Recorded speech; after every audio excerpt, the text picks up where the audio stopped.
हरे कृष्णा कृष्ण कृष्ण हरे हरे, हरे राम राम राम हरे हरे। ठीक है, ये कुछ ज़्यादा है। ऑनलाइन आवाज़ ठीक जा रही है? जो ऑनलाइन दिख रहे हैं वीडियो और ऑडियो ठीक है?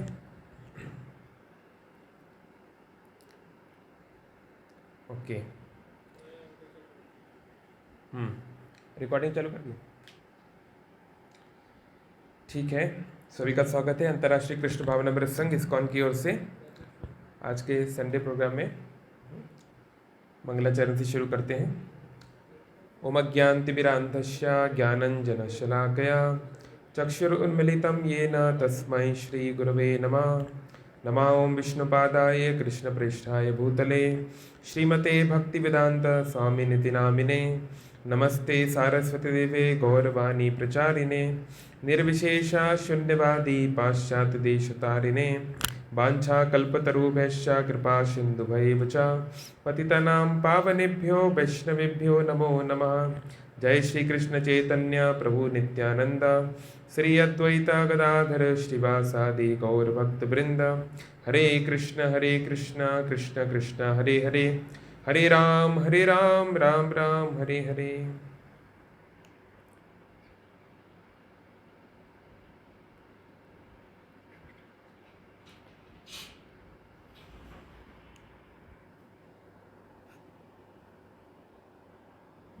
हरे कृष्ण। तो आज का हमारा चर्चा का विषय है कि okay, let me keep it like this.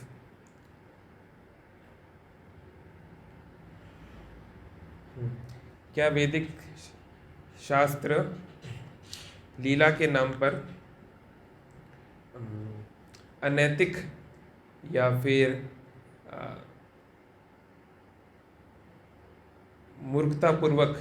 मूर्खतापूर्ण बातों को प्रचार कराते हैं या उनको बढ़ावा देते हैं, है ना? क्योंकि ऐसी बहुत सारी चीज़ें हैं स्क्रिप्चर्स में जो कि बहुत ऑड लग सकती हैं। सबको आवाज़ आ रही है ठीक ठाक ऑनलाइन? कोई कमेंट बॉक्स में कंफर्म करेंगे? Is it okay? Sound is okay? Okay, thank you. हाँ, तो खासकर भगवान श्री कृष्ण की जो लीलाएं हैं उसमें बहुत सारी चीज़ें हैं, पर बहुत लोग प्रश्न उठाते हैं, कई प्रकार की बातें होती हैं। तो खासकर भगवान का रास लीला इत्यादि, है ना? तो बहुत सारे लोग गाने भी बनाते हैं, है ना? वो करें तो रास लीला, हम करें तो कैरेक्टर लीला, है ना? Things like that. तो आज हम इसको समझने का प्रयास करेंगे। हमको ये समझना चाहिए पहले कि लीला शब्द का अर्थ क्या है। पहले भी हम लोग इस बात को डिस्कस किए हैं कुछ बार। क्या है मृत्युंजय, बताओ? हाँ, लीला एक प्रकार का एक नाट्य है, इट्स लाइक अ ड्रामा। तो यहाँ पे इस संसार में भी हम दो पर्पस के लिए ड्रामा या मूवीज़, है ना, या स्किट करते हैं, है ना? क्या है राजेश, बताओ? आप मूवी देखने क्यों जाते हो? ठीक है, क्यों जाते हो? क्यों? उसको देख के क्या मिलता है?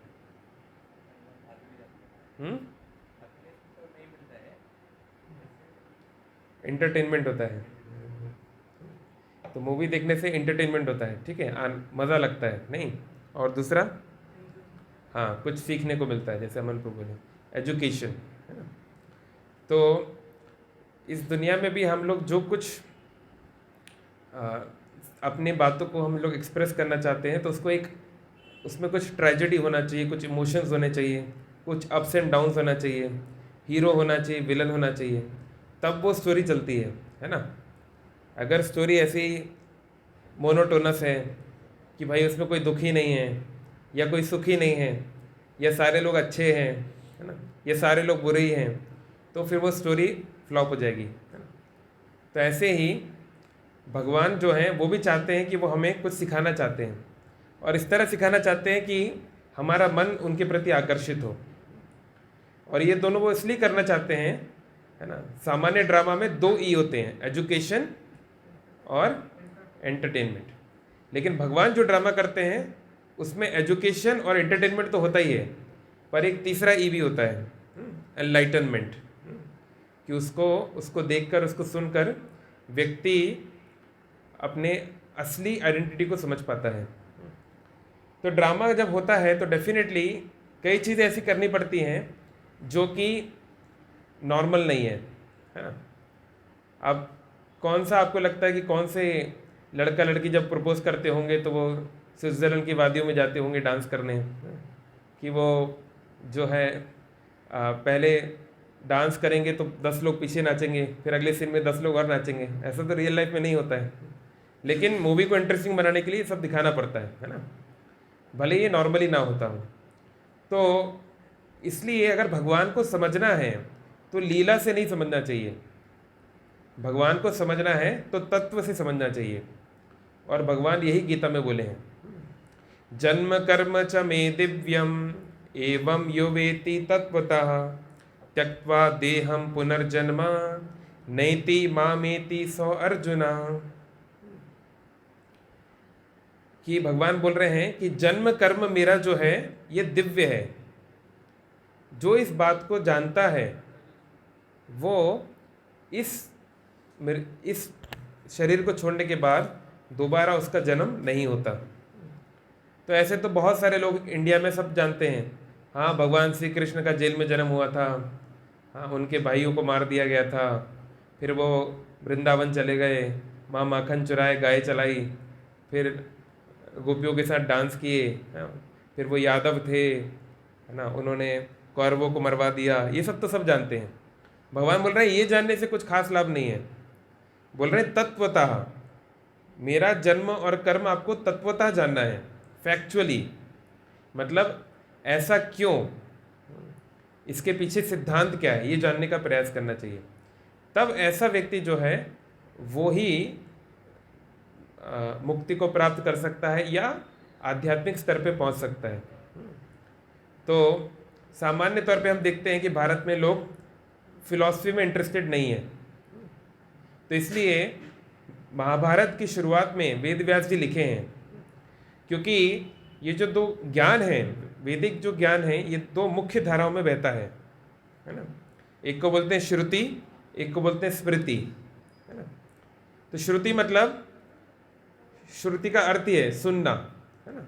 जब कोई गुरु अपने शिष्य को जो ज्ञान बताता है, ओरली ट्रांसफर करता है, उसको श्रुति ज्ञान बोलते हैं। तो भागवतम के शुरुआत में है, तेने ब्रह्म हृदय आदि कवये मुह्यंति यत् सूरया। तो भगवान श्री कृष्ण ने सबसे पहले ये ज्ञान, ये जो ब्रह्म ज्ञान है, ब्रह्म हृदय आदि कवये, आदि कवि के हृदय में दिया। कौन है आदि कवि? ब्रह्मा जी, है ना। सबसे पहले तो वही, उन्होंने ही, है ना, गायती इति गायत्री, जो गायत्री जो है वो वेदों की माँ है, इसलिए गायत्रियों को वेदों की माँ बोलते हैं। क्योंकि भगवान ने जो उनको बताया, जो शब्द ब्रह्म दिया, उसके माध्यम से, उसको गाने के माध्यम से ही वेदों का प्रकाश हुआ है। भगवान ने सारे वेद नहीं सुनाए ब्रह्मा जी को, केवल उसका एसेंस वो भी अपनी बांसुरी से सुना दिया, शब्दों के माध्यम से सुना दिया, जिसको ब्रह्मा जी ने एक्सपेंड किया बाद में। तो ये जो श्रुति ज्ञान है, इसमें उपनिषद हैं, चारों वेद हैं, तो इसमें जो नॉलेज है ये मोस्टली स्टेटमेंट फॉर्म में है ना, एफोरिज्म फॉर्म में है, यानी कि बहुत ज़्यादा लंबी लंबी स्टोरीज उसके अंदर नहीं है, कुछ हैं पर अधिकतर नहीं है। तो और उसमें कई बार इनडायरेक्टली बातें की गई हैं, जैसे एक उपनिषद है केन उपनिषद। तो केन उपनिषद में केन मतलब क्या, या कभी कभी क्यों भी, तो उसमें ये पूछा गया है ना, कि सारे प्रश्नों को, सारे ज्ञान को प्रश्नों के माध्यम से पूछा गया है। वो कौन है जो जिंदा होता है, वो कौन है जो मर जाता है, वो कौन है जो कर्म करता है, वो कौन है जो दुख पाता है, लाइक दैट। तो इस प्रकार का जो डिस्कशन है, जो ज्ञान है, सामान्य लोग उसमें ज़्यादा इंटरेस्ट नहीं लेते, है ना। आप देखो सलमान खान की पिक्चर ज़्यादा हिट होती है या कोई आई मीन बहुत सीरियस कोई एक्टर हो, कोई सीरियस एक्टर है क्या, किसी का नाम बताओ। I mean someone like Satyajit रे, है ना, सत्यजीत रे जिस तरह की मूवीज बनाते थे, है ना, टू, इस तरह की मूवीज, तो वो प्रोफेशनली वो बहुत ज़्यादा हिट नहीं होंगी, क्योंकि लोग को यही चाहिए, ताम झाम ग्लैमर हो, थोड़ा नाच नचनिया हो, सुंदर गर्लफ्रेंड हो, तब तब जाके होता है। आप बहुत कोई सीरियस, ब्लैक, एक मूवी आई थी ना अमिताभ बच्चन की, black, it was a very nice movie, but वो नहीं चलेगी, इस तरह की मूवीज़ नहीं चलती, क्योंकि केवल आप फिलॉसफी दोगे तो लोग नहीं सुनेंगे। तो इसलिए वेद व्यास जी ने इसके ऊपर मनन किया। और तो एक है ये श्रुति, दूसरा है स्मृति, है ना, जैसे हिंदी में भी शब्द है ना स्मृति, उनकी स्मृति धूमिल हो गई है, उनकी स्मृति कम हो गई है, तो स्मृति मतलब रिमेम्बरेंस। तो स्मृति वो ज्ञान है जो महान आचार्यों ने, महान ऑथोरिटीज़ ने, कभी कभी भगवान के अवतारों ने ही अपने रियलाइजेशंस को लिखा है, उसको स्मृति बोलते हैं, है ना। तो जैसे कि पुराण हैं, जितने पुराण हैं वो उसमें आते हैं, है ना, और संहितास, है ना, ब्रह्म संहिता, गर्ग संहिता, ये सब स्मृति शास्त्र हैं। तो वेद व्यास जी ने ये देखा कि इस दुनिया, कलयुग के लोगों को खासकर, हमको अगर ये वैदिक ज्ञान देना है तो ये एफोरिज्म के फॉर्म में, स्टेटमेंट के फॉर्म में देने से नहीं होगा, कुछ स्टोरी बनानी पड़ेगी, स्टोरी की तरह होना चाहिए, है ना। और भगवान का तो अलग प्लान चलता ही है, तो इसलिए भगवान जो है अलग अलग अवतारों में इस प्रकार की लीलाएं करते हैं ताकि उन लीलाओं को गाया जा सके और उसके माध्यम से लोग जो है उससे आकर्षित हो सके, है ना। जैसे 16th सेंचुरी में जगन्नाथपुरी के जो राजा थे, उड़ीसा के जो राजा थे, क्या नाम था, गजपति महाराज का नाम क्या था उसमें? नहीं, इंद्रदेव तो सत्युग वाले हैं। हाँ, प्रताप रुद्र, है ना, किंग प्रताप रुद्र, है ना। तो प्रताप रुद्र जो गजपति वंश के जो राजा थे, चैतन्य महाप्रभु जब पुरी में आए उस समय वो राजा थे। तो प्रताप रुद्र जो है वो चैतन्य महाप्रभु से मिलना चाहते थे, उन्होंने बहुत सुना हुआ था चैतन्य महाप्रभु के बारे में, पर चैतन्य महाप्रभु ने मना कर दिया, नहीं, मैं एक राजा से नहीं मिल सकता, ये राजा तो दिन भर कंचन कामिनी में लगा रहता है। राजा के पास में क्या होता है, सोना और सुंदर रानियाँ, स्त्रियाँ। तो चैतन्य महाप्रभु ने कहा, मैं एक सन्यासी हूँ, मुझे एक राजा से मिलना शोभा नहीं देता। तो उनसे नहीं मिल रहे थे वो। और लेकिन एक बार वो उनके बेटे को वो भेजे, है ना, एक ग्वाला कृष्ण के रूप में, जैसे फैंसी ड्रेस कंपटीशन होता है ना स्कूलों में, तो लोग अपने बच्चे को जो है कृष्णा बनाते, कोई राधा रानी बनाता है। तो ऐसे वो राजा ने अपने पुत्र को, छोटा सा राजकुमार था उस समय 10-12 साल का, उसको कृष्ण की तरह बना दिया और उसको चैतन्य महाप्रभु के पास भेजा। तो चैतन्य महाप्रभु ने उसको आशीर्वाद दिया, उससे मिलकर उनको अच्छा लगा, क्योंकि वो कृष्ण की तरह उन्होंने उसको मुरली पर दिया था, सब कुछ दिया था। तो ये राजा सोच रहे थे कैसे वो चैतन्य महाप्रभु से मिले। तो जब रथ यात्रा का समय था, जब रथ यात्रा, जगन्नाथ जी का रथ ग्रैंड रोड पे जा रहा था गुंडीचा की तरफ, तो वहाँ पर एक जगह आती है जिसको बोलते हैं जगन्नाथ बल्लभ गार्डन्स, है ना। देखा है आपने देखा ग्रैंड रोड पे? नहीं देखा तो नेक्स्ट टाइम देखना, ठीक है। तो वो जगन्नाथ बल्लभ गार्डन क्या है, आज वहाँ पर बहुत बड़ा, मतलब अच्छा मंदिर है, सब कुछ है। पहले वहाँ पे केवल गार्डन था। तो ऑफकोर्स आज से 400 साल पहले पूरी बहुत अलग जगह थी। तो चैतन्य महाप्रभु जब रथ चलता था तो कई बार रुक जाता था, कई घंटों तक रुका रहता था। तो चैतन्य महाप्रभु रथ यात्रा के दौरान दोपहर में या इवनिंग में वहाँ पे रेस्ट करते थे थोड़ी देर के लिए। तो चैतन्य महाप्रभु गार्डन में कहीं जाके लेट गए। तो उस समय जो राजा है प्रताप रुद्र, वो एक सामान्य व्यक्ति के भेष में वहाँ पर आए, नॉर्मल कपड़े पहनकर वहाँ पर आए, और वो जो है चैतन्य महाप्रभु की सेवा करना चाहते थे, उनके चरण दबाना चाहते थे। बट उन्होंने सोचा कि अगर मैं ऐसे डायरेक्टली जाऊंगा तो पता नहीं चैतन्य महाप्रभु एक्सेप्ट करेंगे कि नहीं करेंगे। तो इसलिए उन्होंने एक गीत गाया जो कि गोपी गीत का एक पार्ट है। ये श्रीमद् भागवतम जो है, इसमें कितने कैंटो हैं? शुभ लक्ष्मी आप बताओ, कितने कैंटो हैं? कैंटो मतलब कितने भाग हैं उसके, पता है आपको? भागवत पुराण के आपको पता है? हाँ, 12 कैंटोज हैं ना, 12 भाग हैं। तो 12 भागों में सबसे महत्वपूर्ण है कौन सा कैंटो? 10th कैंटो सबसे महत्वपूर्ण है, क्योंकि उसमें भगवान श्री कृष्ण की लीलाओं को डिटेल में बताया गया है। और 10th कैंटो में भी बहुत सारी चीज़ें हैं, लेकिन सबसे महत्वपूर्ण है वो 5 चैप्टर्स जहाँ भगवान श्री कृष्ण और गोपियों के संबंध में बताया गया है, क्योंकि उसको समझना बहुत कठिन है। और उन 5 चैप्टर में भी सबसे जो कोर है उसे बोलते हैं गोपी गीत। जब भगवान श्री कृष्ण रासलीला स्थल को छोड़ के चले गए, गायब हो गए, तो गोपियों ने दुख में जो गीत गाया उसको गोपी गीत बोलते हैं, है ना। तो उस गोपी गीत में एक श्लोक है जिसको राजा प्रताप रुद्र गाने लगे, है ना। वो है, तब कथामृतम तप्त जीवनम कभी विरीदितम कल्मनाशनम श्रवण मंगलम श्रीमदाततम भुवि गृणंति ये भूरिदा जना। इसका अर्थ है कि गोपियां श्री कृष्ण को बोल रही हैं कि तब कथामृतम, हे कृष्ण तुम्हारी जो कथा है, तुमने जो जो काम किए हैं, वो जो कथा कैसी है? अमृत के समान है, वो व्यक्ति में प्राण देती है। तप्त जीवनम, वो जो व्यक्ति बहुत दुखी है, संसार में हम सब बहुत दुखी हैं, प्यासे हैं, तो जैसे प्यासे के लिए पानी उसका जीवन होता है, ऐसे ही इस संसार के लोग जो दुख में इतने कष्ट में हैं, उनके लिए ये पानी के समान है। कभी विरीदितम, और बहुत सारे बड़े बड़े कवि हुए, कल्पनाशनम, ये जितने कलमश हैं, जितने कष्ट हैं, इसको नाश करता है। श्रवण मंगलम, और केवल कलमश ही नाश नहीं करता, उस व्यक्ति के जीवन में अच्छी चीजें होने लगती हैं। श्रवण मंगलम, केवल सुनने से मंगल होता है। श्रीमद आततम, और लक्ष्मी देवी का, श्री का, शुभता का उसको आशीर्वाद मिलता है। भुवि गृणंति, और जो इस बात को बताता है सारी भूमि पर, सारी दुनिया में, भूरिदा जना, वो बहुत बड़ा व्यक्ति है, वो बहुत बड़े दिल का व्यक्ति है, मैग्नामिनस, है ना, बहुत बड़ा दानी है।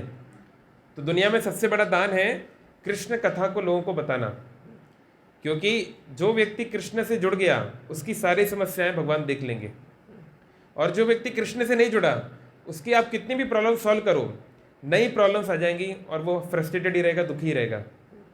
तो इसलिए चैतन्य महाप्रभु ने जब ये श्लोक सुना तो वो उठ बैठे और चिल्लाने लगे, भूरिदा जना, भूरिदा जना, भूरिदा जना, कि हाँ, वो व्यक्ति महान है, वो व्यक्ति उदार है, वो सच में बड़े दिल वाला है जो इस कृष्ण कथा को दूसरों को बता रहा है, सारी भूमि में प्रचार कर रहा है। तो हम सब बहुत सौभाग्यशाली हैं कि इस्कॉन में हमारे शिला प्रभुपाद जी, जो चैतन्य महाप्रभु की जो इच्छा थी, जो गोपी गीत में गोपियाँ कृष्ण को बोल रही हैं, उस इच्छा को पूरी करके दिखा है ना। भूवि गृणंति है, सारी भूमि में, सारे अर्थ में जिन्होंने इस कृष्ण कथा का प्रचार किया, है ना। तो कहने का तात्पर्य है कि इसको सुनना चाहिए, लेकिन कैसे सुनना चाहिए? हाँ, इसको सुनना चाहिए जिस ऑर्डर में बोला गया उस ऑर्डर में। अभी होता क्या है, रास लीला हो, चाहे भगवान की माखन चोर लीला हो, ये सब 10th कैंटो में है, लेकिन पहले व्यक्ति को पहले के 9 कैंटोस पढ़ने चाहिए, फिर 10th कैंटो पे जाना चाहिए। पहले 9 स्कंद को पढ़ के फिर 10वें स्कंद में जाना चाहिए भागवतम के। लेकिन लोग भागवत पुराण के डायरेक्ट 10वें स्कंद को पढ़ते हैं, उस पर कमेंट करते हैं, है ना। जैसे अभी शुभ लक्ष्मी, आप कौन सी क्लास में? 9th में हो, तो कोई बच्चा बोले नहीं मैं डायरेक्ट 10th क्लास में एडमिशन लूँगा, ये सब टाइम वेस्ट क्यों करना है 10 साल, डायरेक्ट मैं 10th में जाऊँगा, और 10th की क्लास में जाके बैठ जाएगा, है ना। तो वहाँ पे जो फिजिक्स के लॉस चल रहे हैं, डिफरेंशिएशन चल रहा है, उसको कुछ पल्ले ही नहीं पड़ेगा, उसको लगा ये क्या हो रहा है यहाँ पे, है ना, कुछ भी गुपचुप करे जा रहे हैं ना। प्रभुपाद जी के गुरु महाराज एक स्टोरी बताते हैं कि एक बार एक बंगाल में एक बूढ़ी औरत थी, तो बेचारी विधवा थी, बड़ा उसके पास कमी थी पैसे की, है ना। किसी तरह उसका एक बेटा था, उसको वो पढ़ा लिखा रही थी, किसी तरीके से स्कूल भेज रही थी। तो उसने सोचा कि देखो मैं तो गरीबी में रही पर मेरा बेटा गरीबी में नहीं रहना चाहिए। तो उसने बड़ी मेहनत करके एक जो भी इसके पास जमा पूंजी थी एक ट्यूटर लगवा लिया, एक मास्टर। तो मास्टर आके बच्चे को रोज़ पढ़ाता था। तो एक दिन उसने सोचा कि मैं जाके देखती हूँ कि मास्टर क्या पढ़ा रहा है बच्चे को, देखना चाहिए ना क्या पढ़ाई हो रही है। तो वो गई, तो वहाँ पर मास्टर जो है बच्चे को बता रहा था, है ना, कि मैंने कहाँ तक पढ़ाई की है। वो उसको मोटिवेट कर रहा था कि देखो अभी तुम, है ना, 5th क्लास में हो, फिर तुम 10th में जाना, फिर 12th में जाना, फिर, है ना। तो उसने लिखा हुआ था ब्लैक बोर्ड पे BA, बैचलर ऑफ आर्ट्स, है ना। तो उसने लिखा हुआ था मैंने BA पास किया है, तुम भी BA करना। उस जमाने की बात है, 100 साल पहले BA करना बहुत बड़ी बात मानी जाती थी। तो उसने ब्लैक बोर्ड पे लिखा हुआ था BA तुम्हारा ये लक्ष्य है ना, इसको तुम प्राप्त करना, है ना? तो इस तरह वो बच्चे को समझा रहा था। तो ये समझा रहा था, इतने में ये जो उसकी माँ है वो दूर से देख रही थी, सुन नहीं पा रही थी क्या बोल रहे हैं पर दूर से देख रही थी। तो उसने ब्लैक बोर्ड को देखा ध्यान से, उसने भी बचपन में थोड़ी बहुत पढ़ाई की थी। तो जैसे उसने ब्लैक बोर्ड को देखा, उसने एक झाड़ू उठाया और झाड़ू उठा के उस मास्टर को मारने लगी, खूब धड़ाधड़ पिटाई करने लगी। हाँ, बोले नालायक तू, हम इतना मेहनत करके गरीबी में जो मेरा पैसा है उससे मैं तुम्हें लाई हूँ और तू मेरे बच्चे को गलत सलत पढ़ा रहा है। खूब मारे जा रही। तो बेचारा मास्टर बोला अम्मा जी हुआ क्या है बताओ तो सही। वो अरे चुप रहे, और मार रही और मार रही, उसको बहुत पीटा। तो वो बेचारा परेशान हो गया कि क्या बात हो गई, क्या हो गया, ऐसे क्यों मार रही है। तो फिर वो अम्मा बोली कि देखो नालायक, है तू मेरे बेटे को पढ़ा रहा है BA, अरे इतना तो मुझे भी पता है कि A के बाद B आता है ना कि B के बाद A, इसलिए वो उसको पीट रही थी। तो उस औरत को लग रहा था कि ये मेरे बच्चे को गलत ABCD सिखा रहा है, ABCD की जगह BA पढ़ा रहा है। तो उसकी इतनी बुद्धि नहीं थी कि वो समझ पाए कि BA क्या चीज़ होती है। तो ऐसे ही बहुत सारे लोग भगवान की लीलाओं पे कमेंट करते हैं, लेकिन भगवान की लीलाओं को जानने के पहले भगवान को तत्वतः जानना चाहिए। क्या कृष्ण कोई साधारण बालक है? क्या रामचंद्र कोई साधारण राजा है? क्या राधा रानी कोई एक लड़की है? पहले ये सब जानना चाहिए। अगर कृष्ण एक मनुष्य होते और उन्होंने जो किया होता तो डेफिनेटली वो गलत होता, है ना। कोई मनुष्य ऐसा करेगा तो उसे नर्क जाना पड़ेगा। लेकिन क्या कोई मनुष्य पर्वत उठाता है? क्या कोई मनुष्य मरे हुए को जिंदा कर सकता है? और क्या कोई मनुष्य जो है 4 भुजा के साथ जन्म लेता है सोना पहन के? तो ये सब बातें हमें जाननी चाहिए कि भगवान है कौन, उसके बाद फिर उनकी लीलाओं में जाना चाहिए। लेकिन अनफॉर्चुनेटली कई लोग जो है डायरेक्ट लीलाओं पे जाते हैं, इसलिए समस्या में पड़ जाते हैं।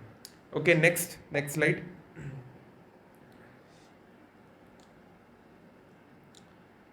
अच्छा, एक और चीज़, तो कई लोग ऐसा बोलते हैं कि हम तो पुराणों को मानेंगे ही नहीं, हम तो महाभारत को नहीं मानेंगे, हम इतिहास को नहीं मानेंगे, हम केवल 4 पुराणों को मानेंगे, हम 4 वेदों को मानेंगे, उपनिषदों को मानेंगे। उपनिषद में भी सारे नहीं मानेंगे, 10-12 हमारी सिलेक्टिव उसको ही मानेंगे बस। ये भी एक विचार है कई लोगों का, है ना। तो शुभम प्रभु वो जो वर्ड फाइल है ना उसको शेयर करो पहले, वर्ड फाइल है ना। हाँ, PPT बाद में दिखाना, एक छोटा सा वो पहले वर्ड फाइल शेयर कर दो।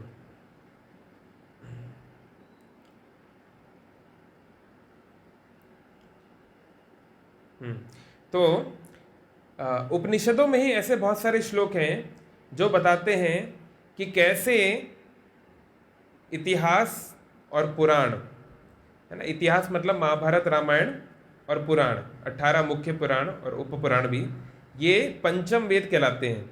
और ऐसा श्लोक उपनिषदों में ही है। तो जो तथाकथित गुरु या संस्थाएं ऐसा बोलती हैं कि हम केवल उपनिषदों को मानेंगे, है ना, हम जो है इन स्टोरीज में विश्वास नहीं रखते, तो उनको इन उपनिषदों को पहले अच्छे से पढ़ना चाहिए। मिल गया आपको वर्ड फाइल? थोड़ा शेयर करो। किसी ने हैंड रेस किया है, आप हाँ आप बोल सकते हैं, कभी भी अगर आपको कुछ बोलना है आप अनम्यूट करके बोल सकते हैं, if someone has any point. हाँ, मिस्टर बिश, क्या नाम है, पूरा लिख नहीं रहा है। अगर आपको हैंड रेस, आपको कुछ बोलना है तो आप बोल सकते हैं अनम्यूट करके। ठीक है, यहाँ पे कुछ हम शेयर कर रहे हैं स्क्रीन पर। हाँ बोलिए, कुछ बोलना है?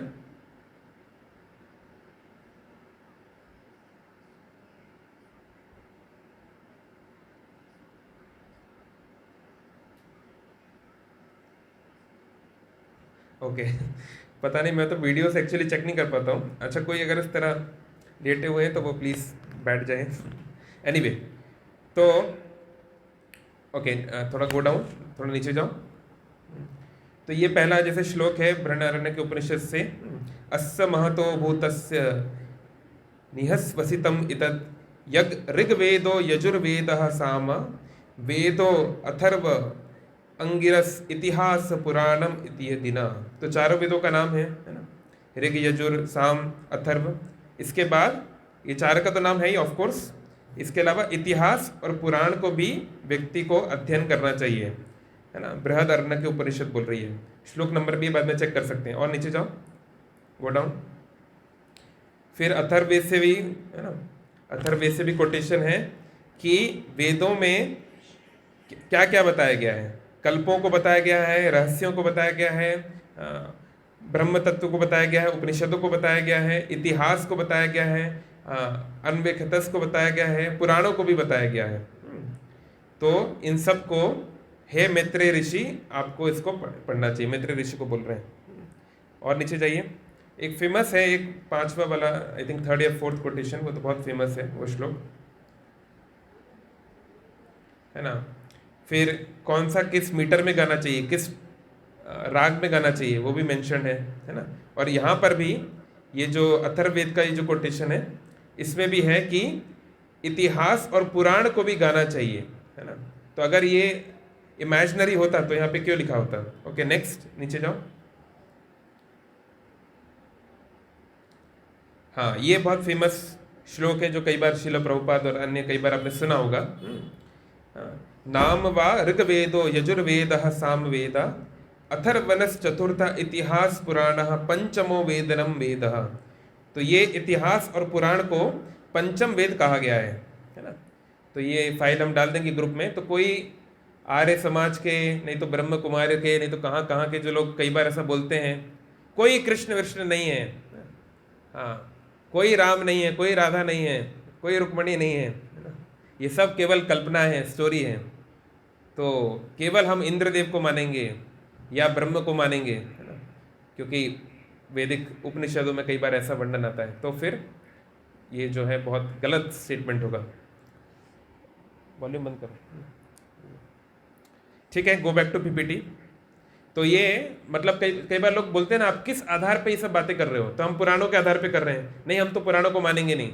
तो अगर आप पुराणों को नहीं मान रहे, यानी आप वैदिक स्क्रिप्चर्स को ही नहीं मान रहे हो, आप उपनिषदों को भी नहीं मान रहे हो। और अगर आप उपनिषदों को भी नहीं मान रहे हो, आप कोई वैदिक ज्ञान को नहीं मान रहे हो, तो किसी भी तरीके से आप भगवान को नहीं समझ पाओगे। और कोई बोले नहीं हम वेदों को माने ही क्यों, है ना, तो ये क्या पता सब कुछ कल्पना हो, है ना, केवल किसी ने लिख दिया हो। तो किसी भी ज्ञान में कई ऐसे पॉइंट्स होते हैं जो हम इमीडिएटली समझ जाते हैं, कुछ हम नहीं समझ पाते, है ना। जैसे हम लोग क्वांटम फिजिक्स अभी पढ़ेंगे तो थोड़ी ना हम पहले दिन में सब समझ जाएंगे, है ना। तो बुद्धिमानता ये है कि जो हम समझ रहे हैं उसको पहले अच्छी तरह उसको और अंडरस्टैंड करें, उसको अप्लाई करें और दूसरी चीज़ों को समझने का प्रयास करें। तो हमारे प्रैक्टिकल लाइफ में हम देख सकते हैं, आयुर्वेदा काम करता है ना, प्राणायाम योग काम करता है ना, वास्तु काम करता है।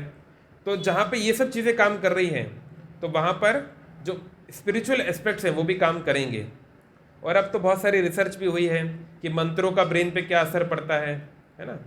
सात्विक चीज़ें, सतोगुण में रहने से किस प्रकार से जो है अलग अलग हार्मोन्स रिलीज होते हैं, ये सब चीज़ें अब तो स्टडी भी बहुत सारी हो चुकी हैं। तो इसलिए जिन शास्त्रों में ये सब बोला गया है, उन शास्त्रों की बाकी बातों को भी एटलीस्ट थ्योरेटिकली एक्सेप्ट करना चाहिए और फिर देखना चाहिए कि भाई शास्त्र बोल रहे हैं हरे कृष्ण कृष्ण कृष्ण हरे हरे, हरे राम राम राम हरे हरे। ये मंत्र जब करोगे तो क्या होगा, चेतो दर्पण मार्जनम, आपका हृदय शुद्ध होगा। तो आप करके देख लो कि भाई ठीक है, 6 महीना ट्राई करते हैं कि चैंटिंग करने से हमारा काम वासना कुछ कम हो रहा है कि नहीं, क्रोध कुछ कम हो रहा है कि नहीं, थोड़ा टेंशन कम हो रही है कि नहीं। अगर होती है तो फिर और आप आगे बढ़ सकते हैं, नहीं होती तो छोड़ दो। तो ये proof of the pudding is in eating, सबको प्रयास करके देखना पड़ेगा, है ना। तो इसलिए हमको शास्त्रों की अथॉरिटी पे हम लोग इसलिए इस पे बात करते हैं क्योंकि हमको ये विश्वास है कि ये सत्य है, और हर चीज़ विश्वास के आधार पर ही चलती है। ओके, चलो नेक्स्ट स्लाइड। तो एक पुस्तक है, एक ग्रंथ है जिसका नाम है कृष्ण संहिता, जो श्रील भक्ति विनोद ठाकुर, है ना, प्रभुपाद जी के गुरु महाराज के गुरु, है ना, जो कि एक डेप्यूटी मजिस्ट्रेट भी थे ब्रिटिश टाइम पे, उन्होंने अलग अलग शास्त्रों से कंपाइल किया है, जिसमें भगवान के लीला के ऊपर जो प्रश्न चिन्ह उठते हैं उनको उन्होंने समझाने का प्रयास किया है, अलग अलग स्क्रिप्चर से कोटेशंस लेकर, है ना, कृष्ण संहिता। तो उसको कुछ चीज़ें हम देखेंगे। Okay, next. तो सबसे पहले वसुदेव। तो श्रीमद् भागवतम में 4th कैंटो में भगवान शिव बोलते हैं सती माता को, सत्वम विशुद्धम वसुदेव शब्दितम। भगवान शिव बोल रहे हैं सत्वम विशुद्धम वसुदेव शब्दितम। वसुदेव उसको कहते हैं शब्दितम जो शुद्ध सत्व हो। तो इस संसार में 3 मुख्य गुण होते हैं। कौन कौन? शिवलक्ष्मी बताओ। प्रकृति के 3 गुण जानते हो? स्वयंसु पता है क्या? बताओ। हाँ, सतोगुण, गुड, और हाँ, वेरी गुड, ताली बजा दो एक बार के लिए। सतोगुण, रजोगुण, तमोगुण, है ना। तो ये 3 मुख्य क्वालिटीज़ हैं जिनकी कॉम्बिनेशन से इन्फिनाइट क्वालिटी बनती है ना। जैसे जो प्रिंटर होते थे पुराने ज़माने में, उसमें आपको इंक डालनी पड़ती थी, है ना। तो 3 प्राइमरी कलर होते हैं। कौन से? स्वास्तिक बताएंगे। 3 प्राइमरी कलर्स।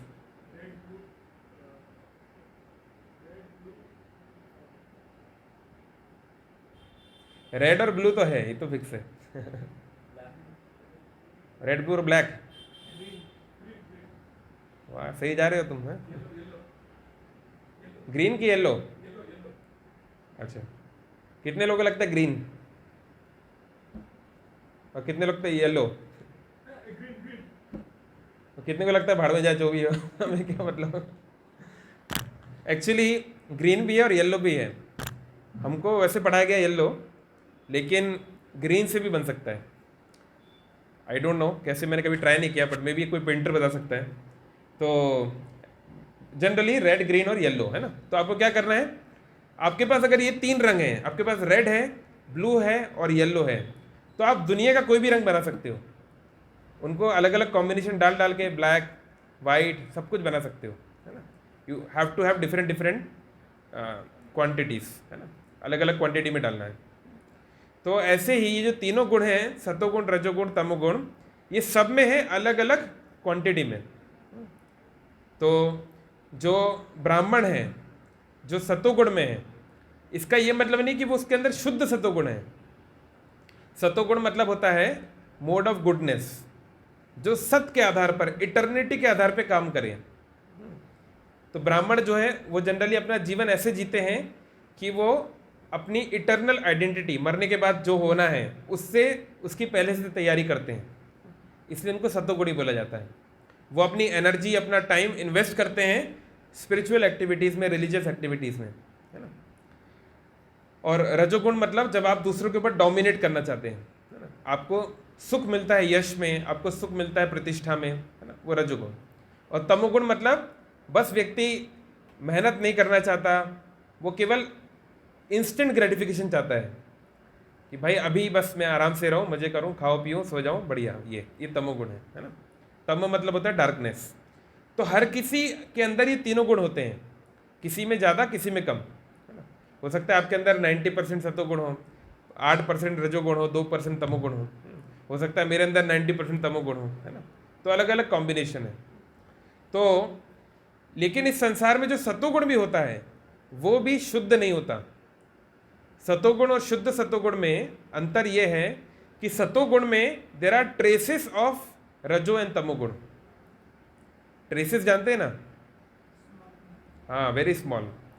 जैसे एक होता है यूनिट, ppm, हाँ, पार्ट्स पर मिलियन, है ना, कि भाई इस गैस में मान लो कितना परसेंट ये है ना, तो परसेंट में बताएंगे तो बहुत कम हो जाएगा, इसलिए मिलियंस में बताते हैं, है ना। तो ऐसे ही ब्राह्मणों के अंदर भी रजोगुण होता है, तमोगुण होता है, पर बहुत कम। ऐसे शूद्र के अंदर भी सत्वगुण होता है, बट कंपेरेटिवली कम। तो शुद्ध सत्व मतलब स्पिरिचुअल गुडनेस, जिसके अंदर रजोगुण और तमोगुण का लेश मात्र भी ना हो, उसको बोलते हैं, है ना। तो इसलिए ये बहुत कठिन है कि भौतिक संसार में लोग शुद्ध सत्वगुण को नहीं समझ पाते, क्योंकि वो संसार में मिलता ही नहीं है ना। ये संसार की अलग चीज़ है ना। तो भगवान भगवान कृष्ण का एक नाम है वासुदेव। वासुदेव मतलब वसुदेव के पुत्र, और इसका एक और मतलब भी होता है। ऑनलाइन कोई बताना चाहेगा वासुदेव मतलब? भगवान के नामों का अर्थ जानना बहुत जरूरी है।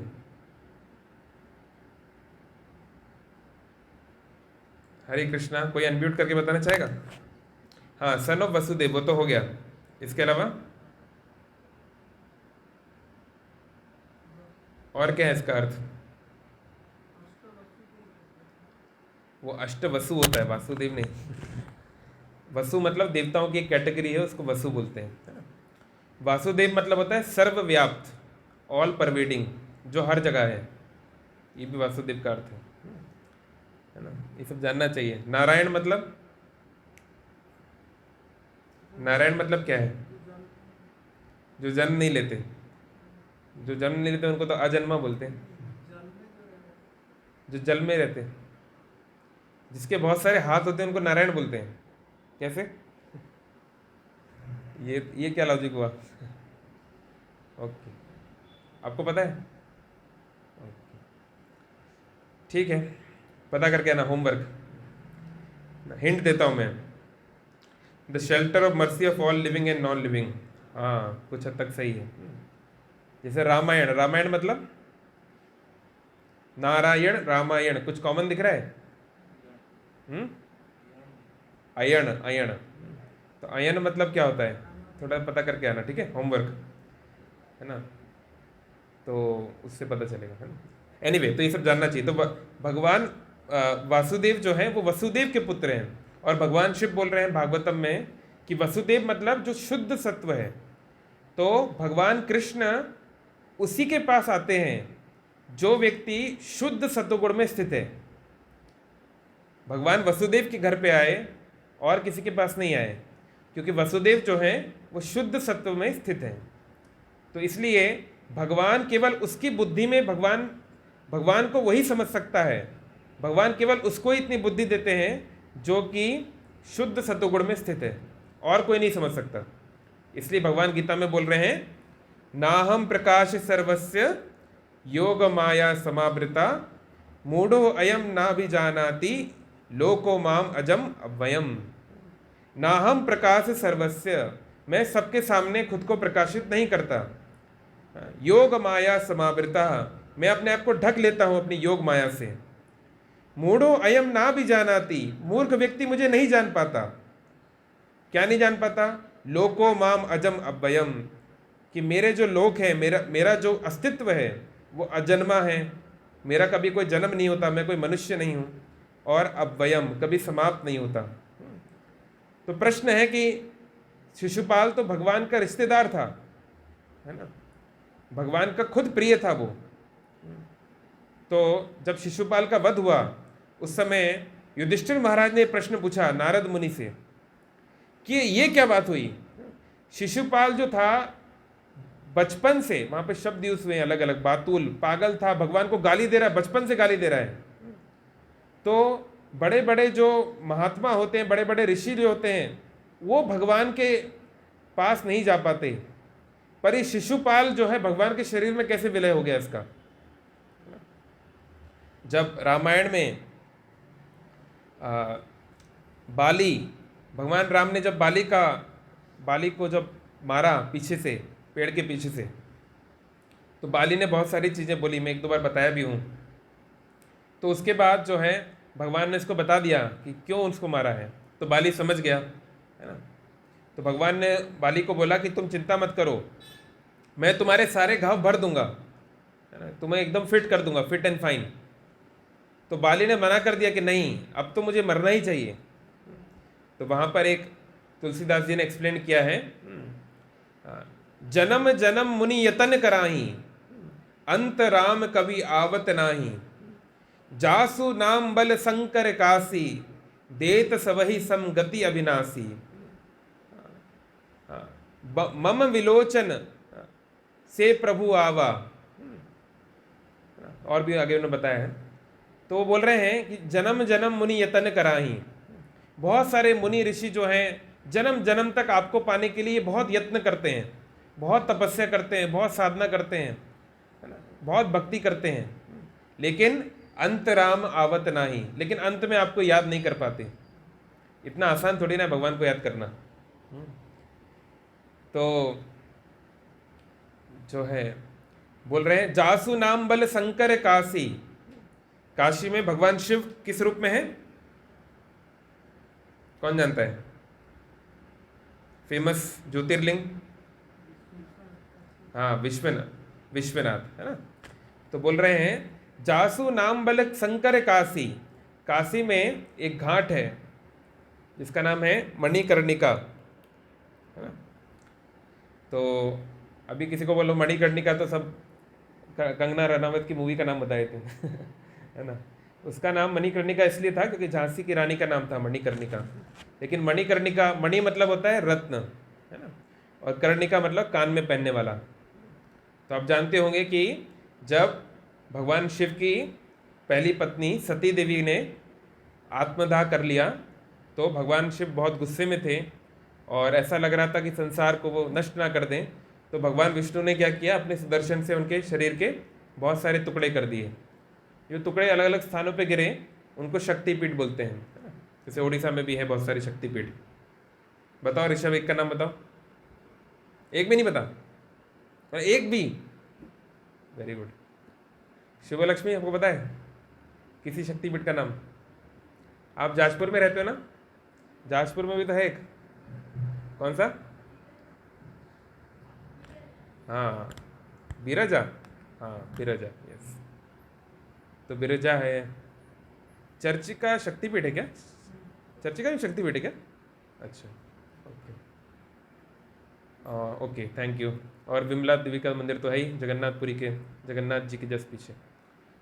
तो एनीवे, तो ऐसे वहाँ पर सती माता की कान की जो रत्न है वो गिर गया था, इसलिए उस घाट का नाम पड़ गया मणिकर्णिका। वहाँ पे मणिकर्णिका मंदिर भी है।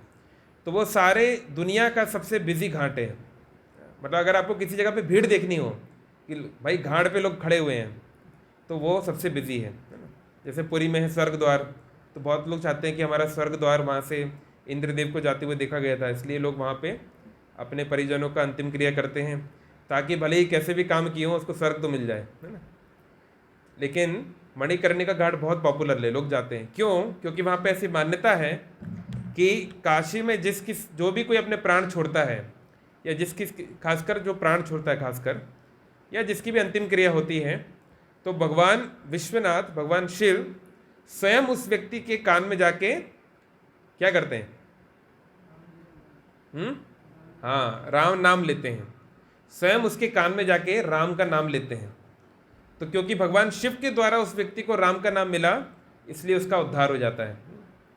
तो इसलिए बोल रहे हैं जासु नाम बल शंकर काशी, जिसके नाम के बल से काशी में शंकर, देत सबहि सम गति अविनाशी, सबको ऐसी गति देते हैं, ऐसी डेस्टिनेशन देते हैं जो कि अविनाशी है ना, मुक्ति प्रदान कर देते हैं। कम से कम सायुज्य मुक्ति तो मिल ही जाती है। तो बोल रहे हैं कि वो प्रभु तो मेरे सामने खड़े हैं। हाँ, तो बाली ने बोला कि आज मैं मरने वाला हूँ और आप मेरे सामने खड़े हैं, तो मेरा मन अगर आपके नाम में नहीं भी लगा, पर आपको मैं देख रहा हूँ, तो आपको देखते हुए जाऊँगा तो मेरा तो भला हो ही जाएगा। तो मैं क्यों अपने आप को ठीक करूँ? अच्छा है, मरने दीजिए, बढ़िया है, सबसे बढ़िया अभी मौका है। तो उन्होंने जो है भगवान राम के हाथों में ही अपने प्राण त्यागे, है ना।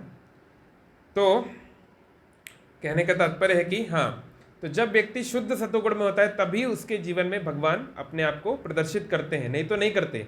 बड़े बड़े संत महात्मा भी जो हैं वो भी भगवान को नहीं समझ सकते जब तक भगवान ना समझाना चाहते हो, है ना। It's not possible to understand God. जैसे कई बार लोग इस तरह बोलते हैं, क्या भगवान एक स्क्वायर शेप्ड सर्कल बना सकते हैं? आपने सुना होगा, ये सुना है आपने ऋषभ ये क्वेश्चन कभी? इस तरह के प्रश्न को क्या बोलते हैं जानते हैं? या जब मैं एक कोचिंग में पढ़ता था तो हमारे एक टीचर थे, उन्होंने एक बार प्रश्न पूछा, क्या भगवान एक इतनी ऊंची इमारत बना सकते हैं, इतनी ऊंची दीवार बना सकते हैं जिसको वो खुद ही ना कूद पाए? Can God make such a high wall which he himself can not climb?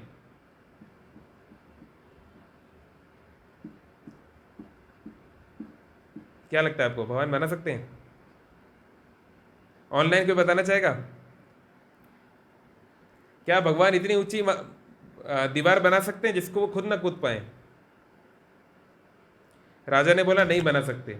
यानी भगवान नहीं बना सकते मतलब भगवान ओमनीपोटेंट नहीं है ना। ओमनीपोटेंट मतलब सर्वशक्तिमान, वो जो हर कुछ कर सके, ये भगवान की डेफिनेशन है। भगवान सर्वशक्तिमान है, तो अगर वो ऐसी दीवार नहीं बना सकते मतलब सर्वशक्तिमान नहीं है। अच्छा, राकेश बोल रहे बना सकते हैं, तो अगर भगवान ऐसी दीवार बना सकते हैं जो वो खुद ना कूद पाए, यानी वो उस दीवार को कूद नहीं सकते, और क्योंकि वो उस दीवार को कूद नहीं सकते यानी उनके अंदर इतनी शक्ति नहीं है कि वो एक ऊंची दीवार से कूद पाए, तो वो कैसे भगवान हुए? अरे क्या लीला है, यही तो बात बोल रहा हूं, हर चीज में लीला शब्द डालने से नहीं होगा, ये लीला नहीं यहाँ पे लगेगा। यही हमको समझना है कौन सी, ये लीला का प्रश्न नहीं है। लीला मतलब होता है ड्रामा। यहाँ पे ड्रामा क्या है? यहाँ तो ये तो फैक्ट की बात है ना, ये तो एक तत्व की बात है। हाँ, तो ये पैराडॉक्स है, सही बोला आपने। पर ये पैराडॉक्स का आंसर आपके सामने है। भगवान शिव यहाँ पे उत्तर दे रहे सामने, अच्छे से देखो स्क्रीन पर। सत्वम विशुद्धम वासुदेव शक्तिदम। तो श्रील प्रभुपाद जी से एक बार ये पूछा गया इस तरह का प्रश्न, है ना। इसको बोलते हैं लॉजिकली इम्पॉसिबल क्वेश्चंस। इसको व्यक्ति अपने ह्यूमन लॉजिक से नहीं आंसर कर सकता, है ना। तो फॉर्चुनेटली मैंने प्रभुपाद जी का आंसर सुना हुआ था, तो मैंने फिर अपने वो टीचर को सबके सामने सुना दिया। वो अलग बात है, फिर वो थोड़ा भड़क गया मेरे ऊपर। एनीवे, तो प्रभुपाद जी से पूछा गया एक बार, क्या भगवान कृष्ण ने पर्वत उठाया है ना। कौन सा पर्वत ऋषभ? Good, nice. भगवान ने गोवर्धन उठाया नहीं? तो प्रभुपाद जी से पूछा गया कि क्या भगवान कृष्ण एक इतना भारी पर्वत बना सकते हैं जिसको वो खुद ही ना उठा पाए? Can God make such a heavy mountain which he himself can not lift? तो क्या उत्तर होगा इसका? अब प्रभुपाद ने जो उत्तर दिया मैं बताऊंगा अभी 1 मिनट में, लेकिन आप लोग अगर होते तो क्या बोलते? वही सेम क्वेश्चन है, उस तरह के ही। क्या भगवान ऐसा स्क्वायर बना सकते हैं जो सर्कल हो, है ना, जो कि यानी ये सब पैराडॉक्स है, हम लोग नहीं जान सकते इसका आंसर। तो प्रभुपाद ने लेकिन बड़ा अच्छा आंसर दिया। प्रभुपाद ने कहा, yes, Krishna can create a mountain as so heavy that he can not lift, but then he will lift it also. Prabhupad ने बोला कि हाँ, भगवान कृष्ण ऐसा पर्वत बना सकते हैं इतना भारी हो जो कि वो स्वयं ना उठा सकें, है ना, लेकिन फिर वो उसको उठा भी देंगे। तो उसने बोला ये कैसे, हाउ इज इट पॉसिबल? तो प्रभुपाद ने कहा कि that only Krishna can explain, we can not know, है ना। क्योंकि इस दुनिया में बहुत सारी चीजें हैं जो हम नहीं समझ सकते, है ना। इवन इस वर्ल्ड, दुनिया की बात छोड़ दीजिए, हमारे शरीर में जो कुछ हो रहा है, हमारे शरीर में ऐसी बहुत सारी चीजें हैं जो मतलब चमत्कार हैं। तो वो क्यों हो रही है, कैसे वो हुई, इसका कोई रीजनेबल या कोई लॉजिकल हम इन्फ्रेंस नहीं निकाल पाएंगे कि ऐसा कैसे हुआ होगा। ये हमारे लिए इम्पॉसिबल है समझ पाना। कैसे करोड़ों करोड़ों ग्रह को किस प्रकार से अरेंज किया गया कि सब कुछ चलता जा रहा है, ये हम नहीं समझ सकते। तो इसलिए मैंने भी अपने सर को कहा कि हाँ सर, भगवान इतनी ऊंची इमारत बना सकते हैं जिसको वो खुद ना लांग पाए और फिर उसको वो लांग भी देंगे। तो बोले अरे तुम ये क्या बात बोल रहे हो, ऐसे कैसे सकता है? तो मैंने सर को बुक दी एक, ये है ना लाइफ कम्स फ्रॉम लाइफ। मैंने कहा सर इसको आप पढ़िए आपको थोड़ा इससे कुछ मिलेगा। पता नहीं उन्होंने पढ़ा कि नहीं, बट एनीवे। तो हाँ, तो भगवान के बारे में जो मन में जो संशय उठते हैं, तो जिस व्यक्ति के जेन्युइन डाउट्स हैं उसको तो उत्तर दिया जा सकता है, लेकिन जो व्यक्ति भगवान से द्वेष करता है उसको आप कितना भी समझाओगे, जब तक भगवान उसको नहीं समझाना चाहेंगे वो नहीं समझेगा, है ना। शिशुपाल को समझाने का बहुत लोगों ने प्रयास किया लेकिन वो नहीं समझा। तो इसलिए जो लोगों को भगवान की लीलाओं में कुछ गड़बड़ निकालना ही है, पिन पॉइंट करना ही है, तो वो पिन पॉइंट कर लेंगे, फिर उनको कोई नहीं रोक सकता। जो सो रहा है उसको जगाया जा सकता है, पर जो सोने का नाटक कर रहा है उसको नहीं जगाया जा सकता।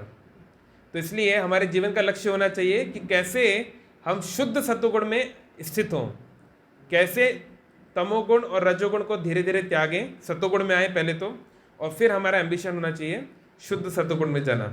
ओके, ठीक है, नेक्स्ट स्लाइड। तो ये थे वसुदेव। दूसरा है देवकी, है ना, भगवान देवकी के पुत्र हैं, है ना। देवकी किसकी कन्या है?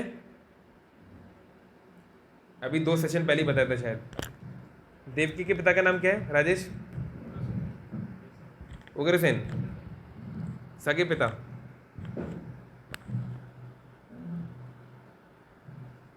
ठीक है, इसलिए बोलते हैं नोट्स बनाया करो, है ना।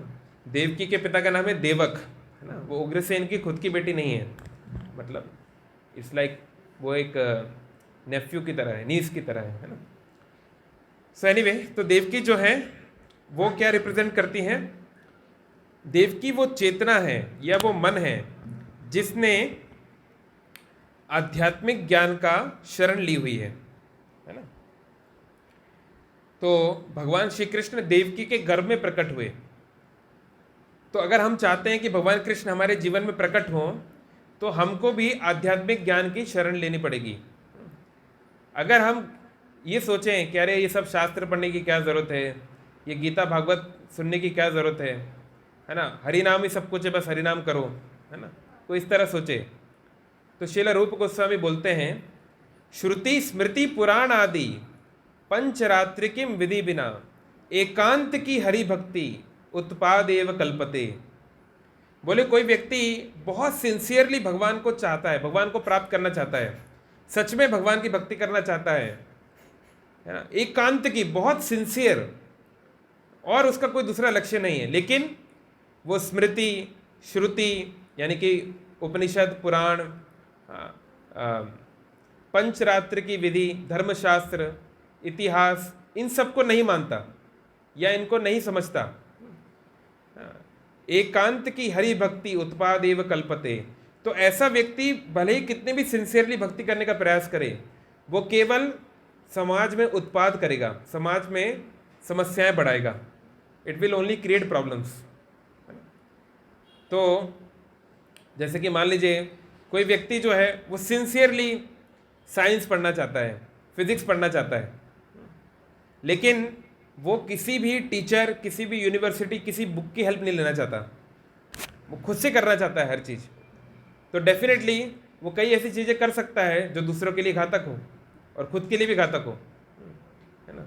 वो कई केमिकल्स टेस्ट कर सकता है जो कि डेंजरस हो उसके लिए भी। तो इसी प्रकार से ये जो ज्ञान है इसको सही तरीके से और उचित ज्ञान जो वो लेना बहुत महत्वपूर्ण है। तो देवकी जो है वो उस आध्यात्मिक ज्ञान का प्रतीक है। तो जब तक हम आध्यात्मिक ज्ञान की शरण नहीं लेते तब तक कृष्ण हमारे जीवन में नहीं आएंगे, है ना। क्योंकि ये जो ज्ञान मतलब क्या है, ये भगवान की वाणी है। धर्मंतु साक्षात भगवत प्रणीतम, धर्म है भगवान के द्वारा दिए हुए निर्देश, उसी को धर्म बोलते हैं। तो अगर हम किसी व्यक्ति को अपने जीवन में चाहते हैं हम लाइफ में खुश रहें, हमारी इच्छाएं पूरी हो, हम भगवान की भक्ति करें, तो भगवान की बात भी माननी पड़ेगी, है ना। तो इसलिए इन शास्त्रों को जानना बहुत महत्वपूर्ण है। Okay, next. तो उससे क्या होगा शास्त्र को जानने से?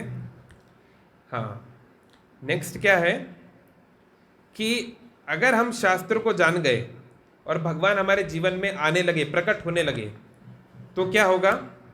तब हमारे जीवन में कंस का नाश होगा। अभी कंस किसको दर्शाता है? कंस जो है ये नास्तिकता का प्रतीक है। हमारे सारे दुखों का एक ही कारण है, कृष्णा भूलिया जीव भोग वांछा करे, निकटस्थ मायातार झपटिया धरे। कि हम भगवान श्री कृष्ण से विमुख होकर हम एंजॉय करना चाहते हैं। हमारे जीवन का लक्ष्य एंजॉय करना है ना, खाओ पियो ऐश करो, बिल्कुल। तो एंजॉय तो करना ही चाहिए, शास्त्र भी ये बोल रहे हैं, आनंदमयो अभ्यासात। व्यक्ति को ऐसा अभ्यास करना चाहिए, इस प्रकार से जीना चाहिए कि वो आनंद में रहे। लेकिन आनंद में कैसे रहे, है ना? कुछ लोग सोचते हैं कि बैग बोरो और क्या है स्टील, है ना, या तो मांगो या उधार लो या चुराओ, जैसे भी है पर अपना जीवन चलाओ, है ना। ये भी एक विचारधारा है ना। कुछ का विचारधारा है कि बस अच्छे कर्म करो, बस सब ठीक हो जाएगा, कर्म ही भगवान है, कर्म ही पूजा है ना। तो सबकी अलग अलग फिलॉसफी है ना। मुंडे मुंडे मतिर भिन्नम, भगवान ने हर एक मुंडी में अलग अलग मति दी हुई है। किसी के कुछ सोचना है, किसी का कुछ सोचना है, किसी का कुछ सोचना है। तो शास्त्र जो है अलग अलग सोच के लोगों को कैसे अल्टीमेटली भगवान से जोड़ें, यही योजना बनाते हैं। इसलिए शास्त्रों में इतने अलग अलग प्रकार के निर्देश हैं। अब कोई व्यक्ति है, उसको नॉनवेज खाना है, वो जो है नॉनवेज के बिना नहीं रह सकता, तो उसके लिए भी कोई निर्देश है कि ठीक है भैया, तुमको जो है मांस खाना है तो ठीक है, आप जाइए काली माँ के मंदिर जाइए, अमावस्या के दिन जाइए, बलि चढ़ाइए, और संस्कृत में इस बात को बोलिए, है ना, माँ अंश, मांस को माँ अंश बोलते हैं संस्कृत में, माँ अंश से मांस हो गया, है ना। और फिर इतना समझने के बाद भी नहीं छोड़ रहे तो खाओ, कोई बात नहीं। तो कोई व्यक्ति जो है उसको इंद्रिय तृप्ति करने की इच्छा है तो ठीक है भाई, आप अपने विवाह आयोजन है, विवाह में आप इसमें जाइए, इसको करिए। कोई व्यक्ति है, उसको पुत्र प्राप्ति की इच्छा है तो ऐसा कीजिए। तो सब प्रकार की चीज़ों के लिए आयोजन है ना। लेकिन अक्सर क्या होता है कि हम धर्म के अनुकूल कार्य नहीं करते, हम विम्सिकली एक्ट करते हैं, इसलिए हमको दुख झेलना पड़ता है। तो कंस क्या है, कंस अपनी इच्छा के अनुसार चलना चाहता है। एथिज्म मतलब भगवान की सत्ता को स्वीकार ना करना और अपने को ही इंजॉयर बनना। जैसे भगवान गीता में बोले हैं, अहम ईश्वर अहम भोगी। जो दानवी प्रवृत्ति का व्यक्ति होता है, आसुरिक प्रवृत्ति का, वो सोचता है कि ये दुनिया मेरे लिए बनाया गया है, और वो गीत भी गाता है, तुमको बनाया गया मेरे लिए दुनिया बनाई गई मेरे लिए, है ना। हम सब गाते हैं ना, बॉलीवुड में गाने आते हैं। तो आपके लिए कोई दुनिया नहीं बनाई गई है, आप इस दुनिया के एक छोटे से अंश हो। दुनिया में करोड़ों लोग रहते हैं, उसमें से आप एक छोटे से अंश हो। केवल आपके लिए दुनिया को नहीं बनाया गया है, इस सब में सबका, है ना, ये वसुधैव कुटुंबकम, ये सारा दुनिया एक परिवार है। तो ये जो लोग इसको नहीं समझते हैं, वो कंस की तरह प्रवृत्ति होती है उनकी। और कंस क्या है, वो कृष्ण को मारना चाहता है। कंस इंतजार कर रहा है कब आएगा वो बालक, उसको मैं मारूंगा, है ना, उसको मैं हत्या करूंगा, है ना। तो कई बार ऐसे लोग पूछते भी हैं कि भाई कंस जो है, उसको तो पता था कि 8वें पुत्र उसको मारेगा, तो बाकी पुत्र को क्यों मार दिया? किसी को पता है? आपको पता है ऋषभ? जब उसको मालूम था कि 8वां पुत्र मारेगा, तो बाकी को मारने की क्या जरूरत है अननेसेसरली?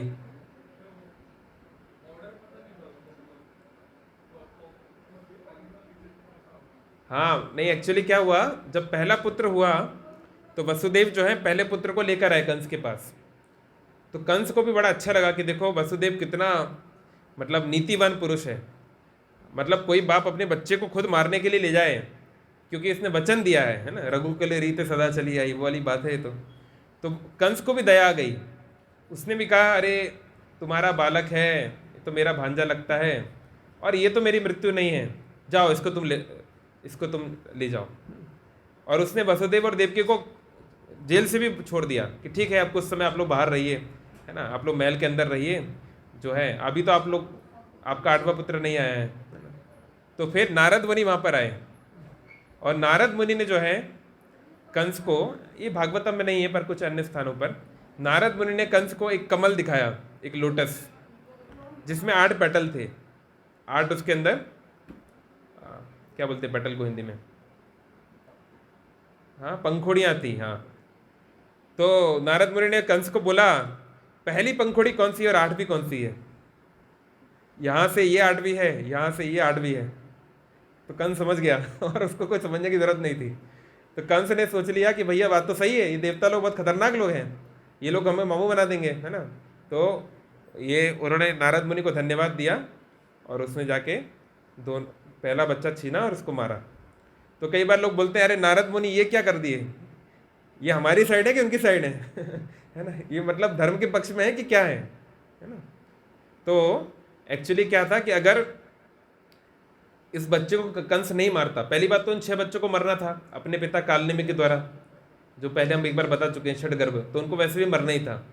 और दूसरा, अगर ये बच्चे जल्दी नहीं मरते, ये पहला बच्चा जल्दी नहीं मरता, तो क्या होता है, ये साइंटिफिक फैक्ट है कि जब बच्चा छोटा होता है ना, तो माता पिता के बीच में सेक्सुअल अट्रैक्शन कम हो जाता है, वो आपस में और जो है यूनियन नहीं करते काफ़ी समय तक, है ना। तो जब तक बच्चा थोड़ा बड़ा ना हो जाए, तब ये बच्चा बड़ा होगा, फिर वो थोड़ा बड़ा होगा, फिर दूसरा बच्चा होगा, ऐसे कितने साल निकल जाएंगे। तो देवताओं को चिंता थी कि भैया 8वां पुत्र फटाफट हो, ताकि हम जल्दी जल्दी कंस को मारा जाए। इसलिए एक बड़े कॉज के लिए इन बच्चों का जल्दी मरना भी ज़रूरी था, है ना। जैसे चाणक्य पंडित ने बोला है कि एक परिवार को बचाने के लिए एक सदस्य की कुर्बानी दी जा सकती है, और एक गांव को बचाने के लिए एक परिवार की कुर्बानी दी जा सकती है, और एक देश को बचाने के लिए एक गांव की कुर्बानी दी जा सकती है। ये डिप्लोमेसी, चाणक्य नीति। तो कभी कभी करना पड़ता है, राजाओं को, देवताओं को इस तरह के सख्त फैसले लेने पड़ते हैं, है ना। चलो एनीवे, तो ये होता है ना, नहीं मॉडर्न लाइफ में भी तो होता है। अमेरिका वाले ये बोलते हैं अगर हम एटम बॉम्ब नहीं गिराते तो और युद्ध चलता 2 साल और इतने लोग मारे जाते, क्योंकि जापानीज आर्मी बहुत पावरफुल थी, इसलिए हमने जो है युद्ध समाप्त करने के लिए बॉम्ब गिरा दिया। तो ये भी एक विचारधारा है। लेकिन दूसरी विचारधारा है कि वो लाखों निर्दोष लोग क्यों मारे गए, उनका क्या गलती थी। तो ऐसे, तो एनीवे, तो पॉइंट है कि कंस जो है ये भगवान को मारना चाहता है। तो ऐसे ही नास्तिकता मतलब है कैसे भगवान को मारा जाए। तो एक पत्रकार थे, आई थिंक वॉशिंगटन पोस्ट के थे कि न्यूयॉर्क टाइम्स के, आज से करीब 80-90 साल पहले की बात है। उन्होंने एक आर्टिकल लिखा, आर्टिकल फ्रंट पेज पे आया और उसका टाइटल था गॉड इज डेड, भगवान मर चुका है। तो उन्होंने एक्सप्लेन किया कि भगवान जैसी कोई चीज़ नहीं होती, क्योंकि भगवान अगर होते तो दुनिया में इतना दुख नहीं होता। ऑलरेडी वर्ल्ड वॉर 1 हो चुका था, बहुत दुनिया में रिसेशन था, ये वो बहुत तामझाम चल रहा था। और उसने बोला अगर मान लो भगवान है भी, अगर मान लो कोई सच में कोई भगवान था भी, जीसस थे, जो भी थे, अब तो वो नहीं है, मर गए होंगे अभी तक तो। क्योंकि अगर वो होते तो अपने बच्चों को इतना दुख देते हुए वो रह नहीं पाते, सहन नहीं कर पाते। तो लगता है भगवान अगर थे भी तो मर गए। तो ऐसा उसने लिखा, है ना। तो अनफॉर्चुनेटली, उसका नाम पता है कि किसी को, नाम अभी जस्ट क्लिक नहीं कर रहा मुझे, आई थिंक W से कुछ था, विलियम समथिंग मे बी। तो कुछ दिनों के बाद वो पत्रकार ही मर गया, उसकी डेथ हो गई। और उसी न्यूज़पेपर में फ्रंट पेज पे आया कि जो भी इसका नाम था, विलियम इज डेड तो जिसने लिखा गॉड इज डेड, गॉड तो डेड हुआ नहीं, लेकिन विलियम जरूर डेड हो गया, है ना। तो कहने का तात्पर्य है कि भगवान को मारना तो बहुत लोग चाहते हैं, लेकिन मार नहीं पाते, है ना। कितने लोगों ने प्रयास किया भगवान कृष्ण को मारने का, कितने लोग प्रयास करते हैं, है ना। जैसे भारत की संस्कृति को, भारत की जो आस्तिकतावादी संस्कृति है, इसको नष्ट करने के लिए कितने लोगों ने प्रयास किया, कितने हमलावर आए हैं, लेकिन संस्कृति चल रही है, बढ़ रही है ना। Okay, next. हाँ, मथुरा, है ना। जो मथुरा जो है, भगवान कृष्ण कितनी उम्र में गए थे मथुरा, सौम्य क्या थी भगवान की एज? 10-12 साल, 8 साल, 14 साल, 15 साल, बहुत बढ़िया। और 2-4 ठोक दो और गैस कौन बोले, क्या नाम है आपका? सॉरी, जगन्नाथ, बिल्कुल सही बोला, ताली बजा दो उनके लिए। हाँ, भगवान 11 साल की उम्र में गए थे, लेकिन भगवान 11 साल के थे, लेकिन उनका जो लीलाएं थी वो, या उनका जो इटरनल फॉर्म है वो 16 साल की तरह है ना। तो एनीवे, भगवान 11 साल की उम्र में मथुरा गए थे। तो ये जो मथुरा है, ये मथुरा जो है ये मथुरा की हिस्ट्री क्या है, क्योंकि लोग ये सब जानना जरूरी है कि आज जो हमने डाला था व्हाट्सएप पे, क्यों मथुरा के ऊपर 18 बार आक्रमण हुए, 17 बार क्यों नहीं हुआ, 19 बार क्यों नहीं हुआ? भाई 19 बार भी हो सकता था ना, या 2 बार भी हो सकता था, 18 बार ही क्यों? कोई गैस करेगा? जरासंध ने 18 बार ही क्यों मथुरा पे अटैक किया? वाई नॉट 16, 17 और 5 और 10 या 1000? जो करेगा उसको, उतना लोग को तो मरना ही था। हाँ वो तो ठीक है, फिर भी वो एक number numerology point of view से थोड़ा इंटरेस्टिंग लगता है ना। वो तो सही बात है कि हाँ जितने मरने थे वो आ गए उतने युद्धों में। एनीवे गैस कीजिए, जो सही गैस करेगा उसको क्या, एक कृष्णा बुक इनाम में गिफ्ट, ठीक है, जो सही बताएगा। तो मथुरा जो है ये एक एक असुर था या दानव था जिसका नाम था आल्य, कालियावन, नहीं, उसका नाम था मधु। ये मधु केटप वाला मधु नहीं है, दूसरा मधु है। तो इसने जो है इस नगरी को बसाया था, और ये दानव था, मतलब दानव कुल में जन्म हुआ था, लेकिन ये भगवान का भक्त बन गया। जैसे कि प्रहलाद महाराज का जन्म हुआ है दैत्य परिवार में, लेकिन वो महान भक्त हैं, है ना। तो ये जो मधु है इसने शहर को बसाया, इसलिए इसका नाम पड़ गया मधुपुरी। मथुरा का पूरा नाम है मधुपुरी, क्योंकि रामायण में भी वर्णन आता है मथुरा का। कब आता है, कौन जानता है? रामायण में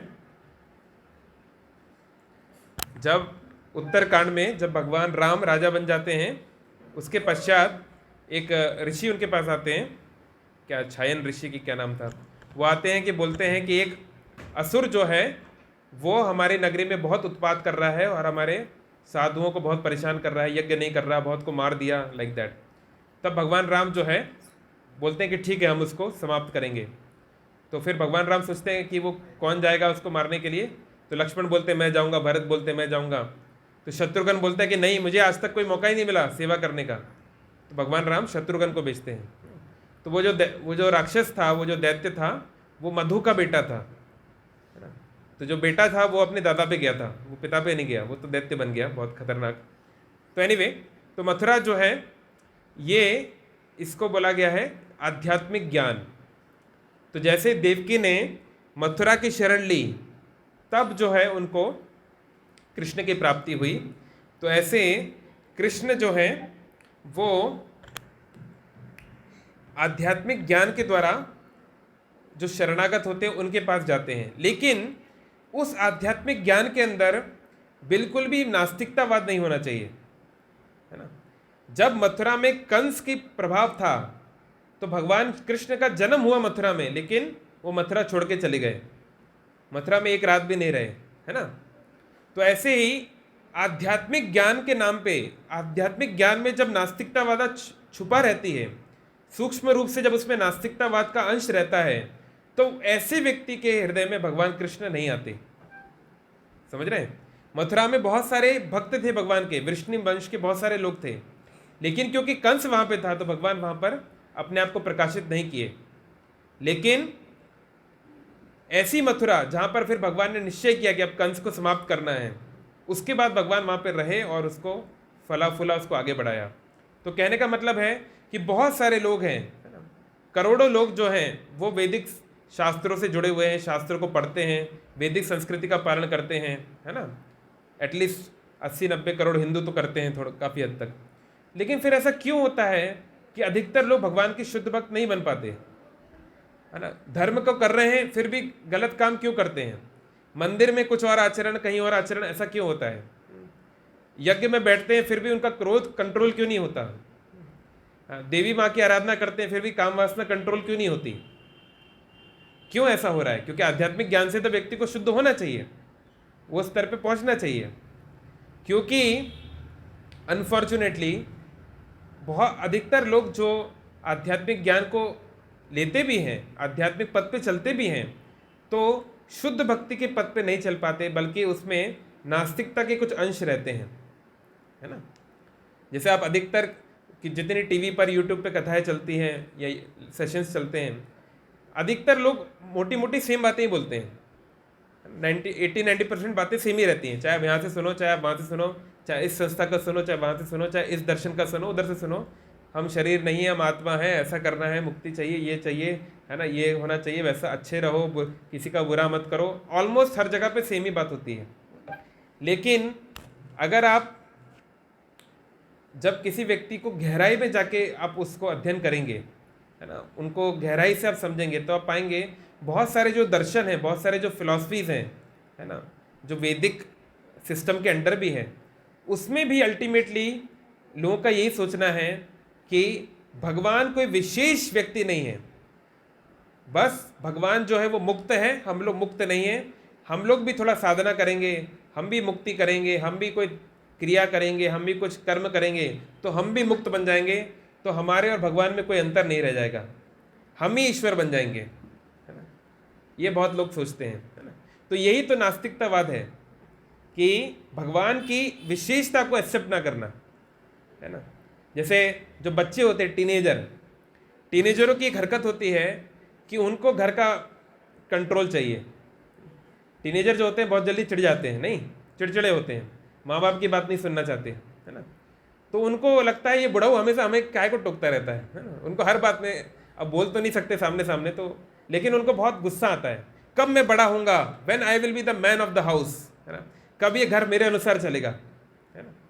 तो उनको ये जो है, ये एक उचित पुत्र का कर्तव्य नहीं है कि वो मनी मन सोच रहा है कब मैं बड़ा हूँ और पिताजी की सत्ता हटे और मैं सत्ता पे आ जाऊँ, फिर सब मेरी बात मानेंगे, है ना। तो ये, इसको पुत्र नहीं बोला जा सकता, है ना, मतलब एक आइडियल पॉइंट ऑफ व्यू से। तो ऐसे ही बहुत सारे लोग हैं जो आध्यात्मिकता में हैं, है ना, लेकिन भगवान शिव की आराधना कर रहे हैं, लेकिन बोल रहे शिवो हम, मैं ही शिव हूँ। तो भैया अब तुम ही शिव हो तो तुम कैसे माया में गिर गए? अगर तुम शिव हो तो तुम्हें तो मायापति होना चाहिए ना, तुमको तो दुर्गा देवी का पति होना चाहिए।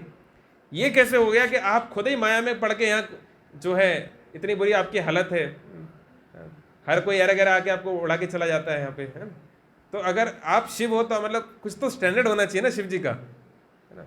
या नमो नारायण, एक दूसरे को नारायण बोलेंगे। नारायण मतलब है जो सारे नरों का, सारे जीवों का अयण है, सभी जीवों का शेल्टर है, जिसके आधार पे सारे जीव चलते हैं। कोई अगर पूछे आत्मा और परमात्मा में क्या अंतर है एक लाइन में, तो क्या बताएंगे? एक लाइन में अगर बताना हो, एक श्लोक है,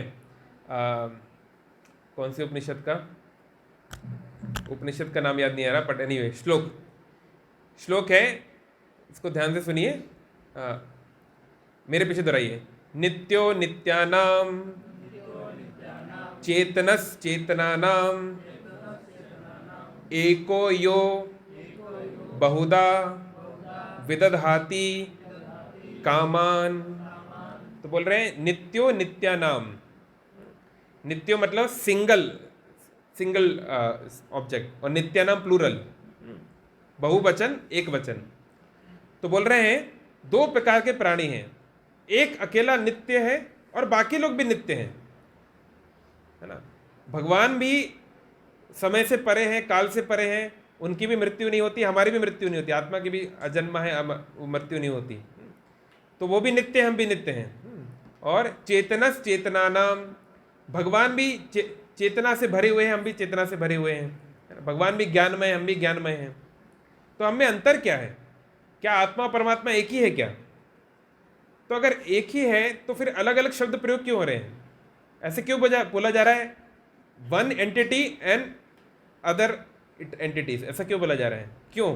क्योंकि सेकंड लाइन में बोलते हैं एको यो बहुधा विदधाति कामान, वो जो एक है वो बहुधा, बाकियों का, बाकी सब का कामनाएं पूरी करता है ना।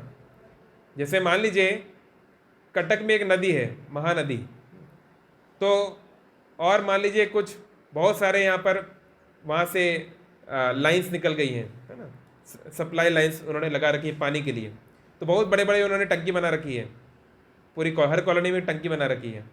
तो बहुत सारी टंकियाँ हो सकती हैं, पर टंकियों का पानी आ कहाँ से रहा है? उस महानदी से ही आ रहा है ना।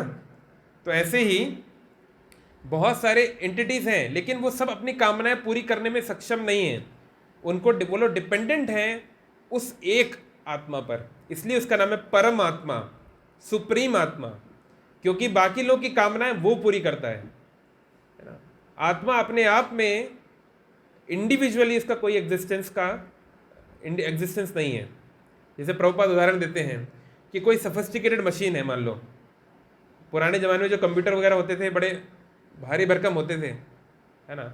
छोटा सा कंप्यूटर भी होगा उसमें, मैंने एक बार देखा था 1950 में एक कंप्यूटर था जिसका मेमोरी थी 2 MB। 2 MB मतलब समझ रहे हैं ना, आजकल तो एक सड़ा सा चार्ट भी होता है 2 MB का होता है। वो 2 MB का जो कंप्यूटर था वो इस रूम की साइज़ का था, इतना बड़ा भारी भरकम हाथी की तरह, है ना। आप लोगों ने पढ़ा होगा, फर्स्ट जनरेशन कंप्यूटर्स पढ़े होंगे। तो जो इस तरह की कोई बड़ी मशीन है तो उसमें हज़ारों लाखों छोटे छोटे पुर्जे होते हैं, स्क्रू होते हैं, अलग अलग कंडक्टर्स होते हैं इत्यादि, है ना। तो प्रभुपाद उदाहरण देते हैं कि मान लीजिए अगर उसमें से कोई चीज़ गायब हो जाए, एक छोटा सा एलिमेंट भी गायब हो जाए, तो हम कितना परेशान हो जाते हैं, नहीं कहाँ गया वो, कहाँ गया, नहीं उसकी कितनी कीमत मानी जाती है ना। तो उसकी बहुत कीमत है जब तक वो उस वोल से, उस पूरे सिस्टम से जुड़ा हुआ है। लेकिन मान लीजिए ऐसे ही वो कोई एक स्क्रू जो है कहीं पे पड़ा हुआ है, कहीं जंगल में, कहीं सड़क पर, और आसपास कोई मशीन नहीं है, हाँ, तो उस स्क्रू के लिए कोई लड़ाई करेगा क्या? उस स्क्रू पे कोई ध्यान देगा क्या? नहीं देगा, उसकी कोई वैल्यू नहीं है। तो ऐसे ही हम सभी भगवान के अंश हैं, ममेवांश जीवलोके जीव भूता सनातना। तो जब हम भगवान से जुड़ के काम करते हैं तो हमारी कीमत इतनी है कि संसार में कोई नहीं लगा सकता।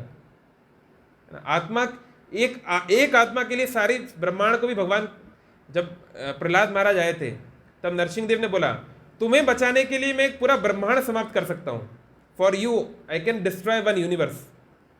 तो एक आत्मा जब भगवान से जुड़ी हुई है उसके लिए भगवान एक ब्रह्मांड भी समाप्त कर सकते हैं, ब्रह्मांड भी दे सकते हैं। लेकिन जब वो आत्मा, जैसे हम सब जब भगवान से दूर हैं, भगवान के साथ नहीं है, हमारी कोई कीमत ही नहीं है। कोई भी कुत्ता आके भौंक जाता है हमारे ऊपर कोई वैल्यू ही नहीं है ना। नहीं तो फिर आत्मा तो अनंत है, आत्मा तो है, उसकी कोई भौतिक चीज़ से इसको फंसना नहीं चाहिए। आत्मा जो है उसको कोई कंडीशन नहीं कर सकता, लेकिन क्योंकि हम देहात्म बुद्धि में हैं, हम अपने आप को शरीर मानते हैं, इसलिए हम लोग फंस जाते हैं। तो एनीवे, चलो नेक्स्ट स्लाइड। तो वृंदावन, भगवान जो है मथुरा छोड़ के वृंदावन गए। तो वृंदावन क्या है? वृंदावन वो स्थान है जहां पर भगवान के प्रति पूर्ण श्रद्धा है ना। वहां पर अविश्वास के लिए, नास्तिकता के लिए कोई प्रश्न नहीं उठता, है ना। तो श्रद्धा, मूल्य, विश्वास, सुदृढ़ निश्चय, कृष्ण भक्ति कर ले सब कर्म कृत है। भक्ति में वो व्यक्ति उतना आगे है जिसको जितनी श्रद्धा है ना। जब शीला प्रभुपाद जी कनाडा में थे, कनाडा में टोरंटो या दूसरे कोई टेम्पल में, तो 6-7 लड़के वहाँ पे थे, 18, 19, 20, 21 साल के बच्चे थे, सब प्रभुपाद के शिष्य।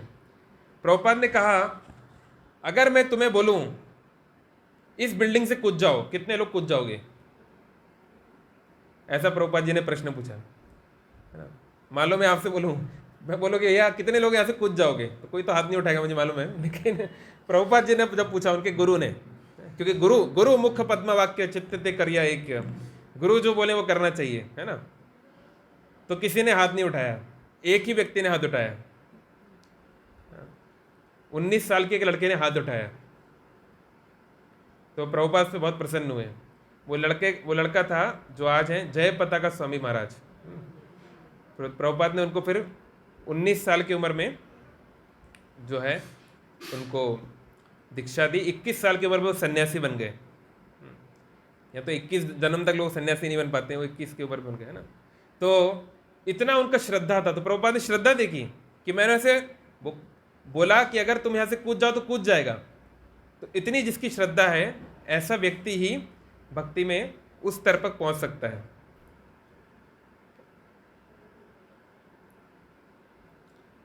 ओके, तो श्रद्धा का बहुत महत्व होता है भक्ति में, है ना।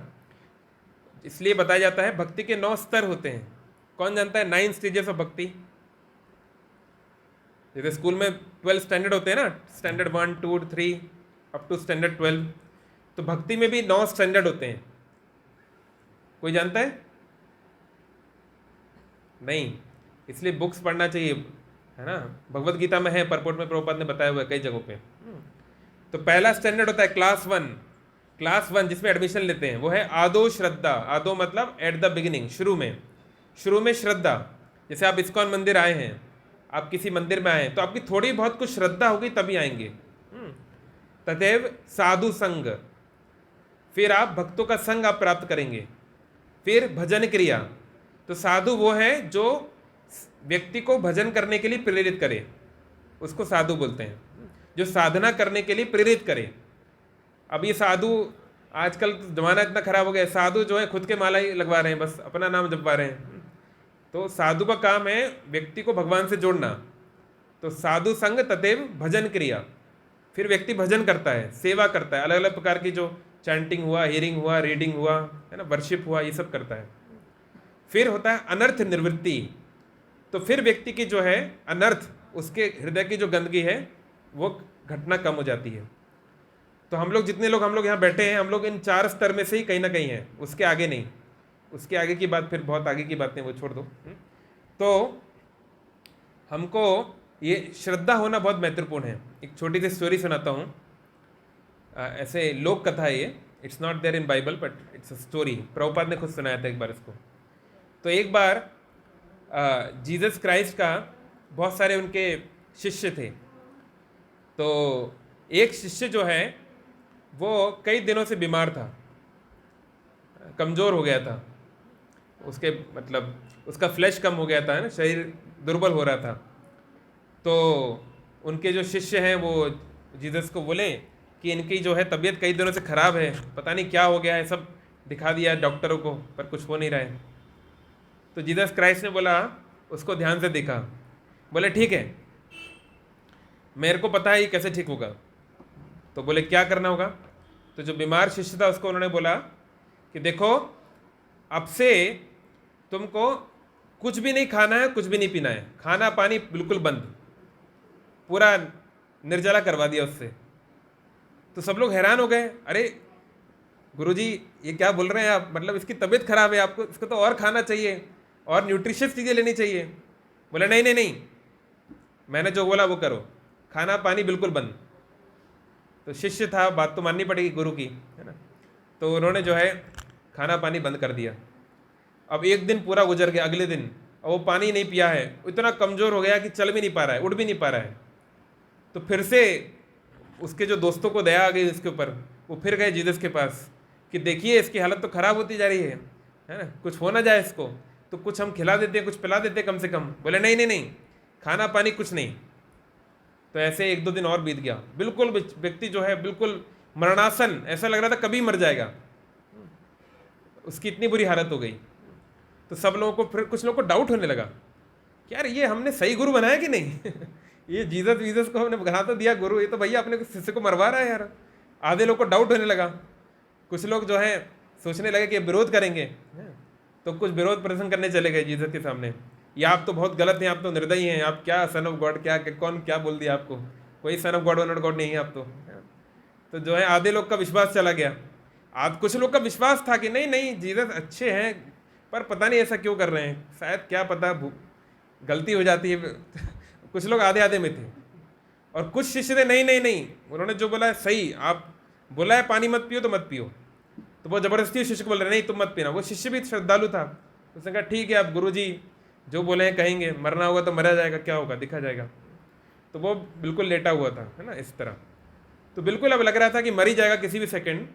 तब जीसस वहाँ पर आए और उन्होंने उसका मुंह खोला, और मुंह खोल के कुछ लंबी सी कुछ पत्ती उसके मुख में अंदर डाली, है ना, कुछ लीव डाली उसके अंदर लंबी सी, और थोड़ी देर तक उसको रखा उसके अंदर।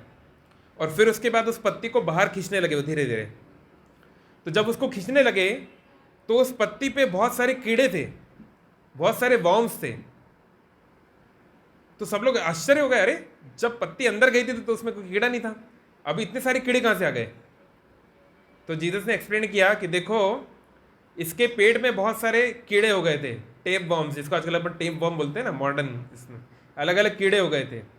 तो इन कीड़ों को जब तक अंदर न्यूट्रिशन मिलेगा तब तक इसको परेशान करते रहेंगे।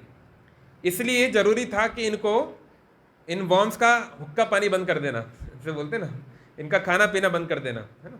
तो इसलिए मैंने इसको कुछ भी अंदर लेने से मना किया था। तो जब ये वॉर्म्स जो हैं इस तरीके से भूखे हो जाएंगे, या तो मर जाएंगे या फिर बाहर निकल जाएंगे, है ना। तो ये एक उदाहरण ऐसे शिला प्रभुपाद दिए थे कि गुरु के वचनों पे इस प्रकार से श्रद्धा होनी चाहिए। तो जिसकी जितनी श्रद्धा है, लेकिन हमारी अभी उतनी इम्प्लिसिट फेथ नहीं होता, है ना। अब सोचो, प्रहलाद 5 साल का बालक था, 5 साल, कितना छोटा बच्चा, उसको पहाड़ से फेंक दिया। हमको कोई फर्स्ट फ्लोर से फेंक देगा, हमारी हालत खराब हो जाएगी, नहीं। 5 साल के बच्चे को पहाड़ से फेंक दिया, फिर भी वो नहीं रो रहा है, उसको भरोसा है कि भगवान रक्षा करेंगे। इतो नृसिंगा परतो नृसिंगो, है ना, मैं जहां जाऊंगा भगवान रक्षा करेंगे, है ना। और भगवान ने रक्षा की, है ना। तो इतना श्रद्धा, तो वृंदावन वो जगह है जहां पर लोगों में उतनी श्रद्धा है ना, वो कृष्ण के प्रति उतनी श्रद्धा रखते हैं। ओके, नेक्स्ट, लास्ट करते हैं, फिर टाइम हो गया। ओके, बलराम। तो बलराम जो है वो तो गुरु तत्व हैं, हम पहले भी कई बार चर्चा कर चुके हैं, आदि गुरु हैं। लेकिन बलराम प्योर डिवोशन को भी दिखाते हैं, प्योर डिवोटी जो कि शुद्ध भावना से भगवान की सेवा करना चाहता है। तो ऐसे व्यक्ति को ही भगवान अपनी सेवा में नियुक्त करते हैं, जैसे बलराम जी, है ना। भगवान जहाँ पर भी रहते हैं बलराम उनके साथ में रहते हैं, है ना, क्योंकि भगवान उनके 5 रस में भगवान उनके साथ में है। पहले एक बार बताया था। शांत रस में कैसे हैं बलराम जी भगवान कृष्ण के साथ? हाँ बताओ।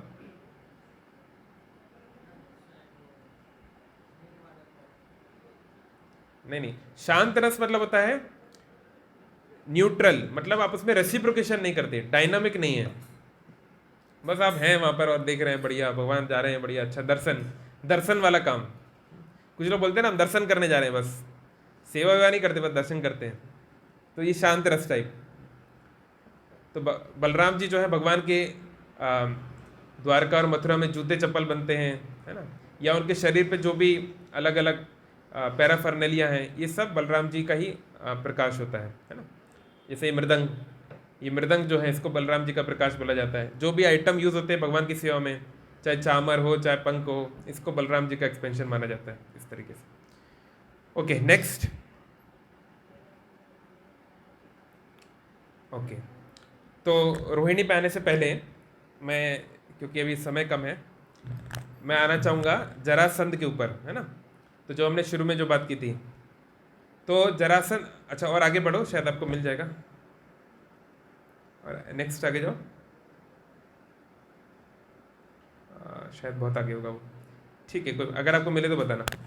तो जरासंध जो है, पहले स्टोरी वाइज, जरासंध कौन था? कंस का क्या संबंध था कंस से? ससुर, है ना। तो जरासंध की 2 पत्नियां हैं, उनके नाम है अस्ति और प्राप्ति। ये दोनों जो हैं, सॉरी, कंस की 2 पत्नियां हैं, अस्ति और प्राप्ति, ये जरासंध की बेटियां हैं, है ना। तो अस्ति मतलब, और प्राप्ति मतलब तो समझ गए होंगे, प्राप्ति मतलब हाँ, टू गेट मोर, है ना, हैंकरिंग फॉर मोर। तो जो कंस है वो दुनिया को एंजॉय करना चाहता है विदाउट कृष्णा। तो उसको 2 उसकी इच्छाएं रहती हैं, क्या? एक तो उसके पास जो है वो बना रहे, अस्ति, लेट इट बी, और जो नहीं है वो उसको प्राप्त हो, प्राप्ति, है ना। तो ये कंस की ये मेंटेलिटी है। कंस मतलब हम लोग, हम सभी, हमारी बात हो रही है यहाँ पे। सोचो अरे कंस वंस, ये हमारे लिए है ये सब बातें।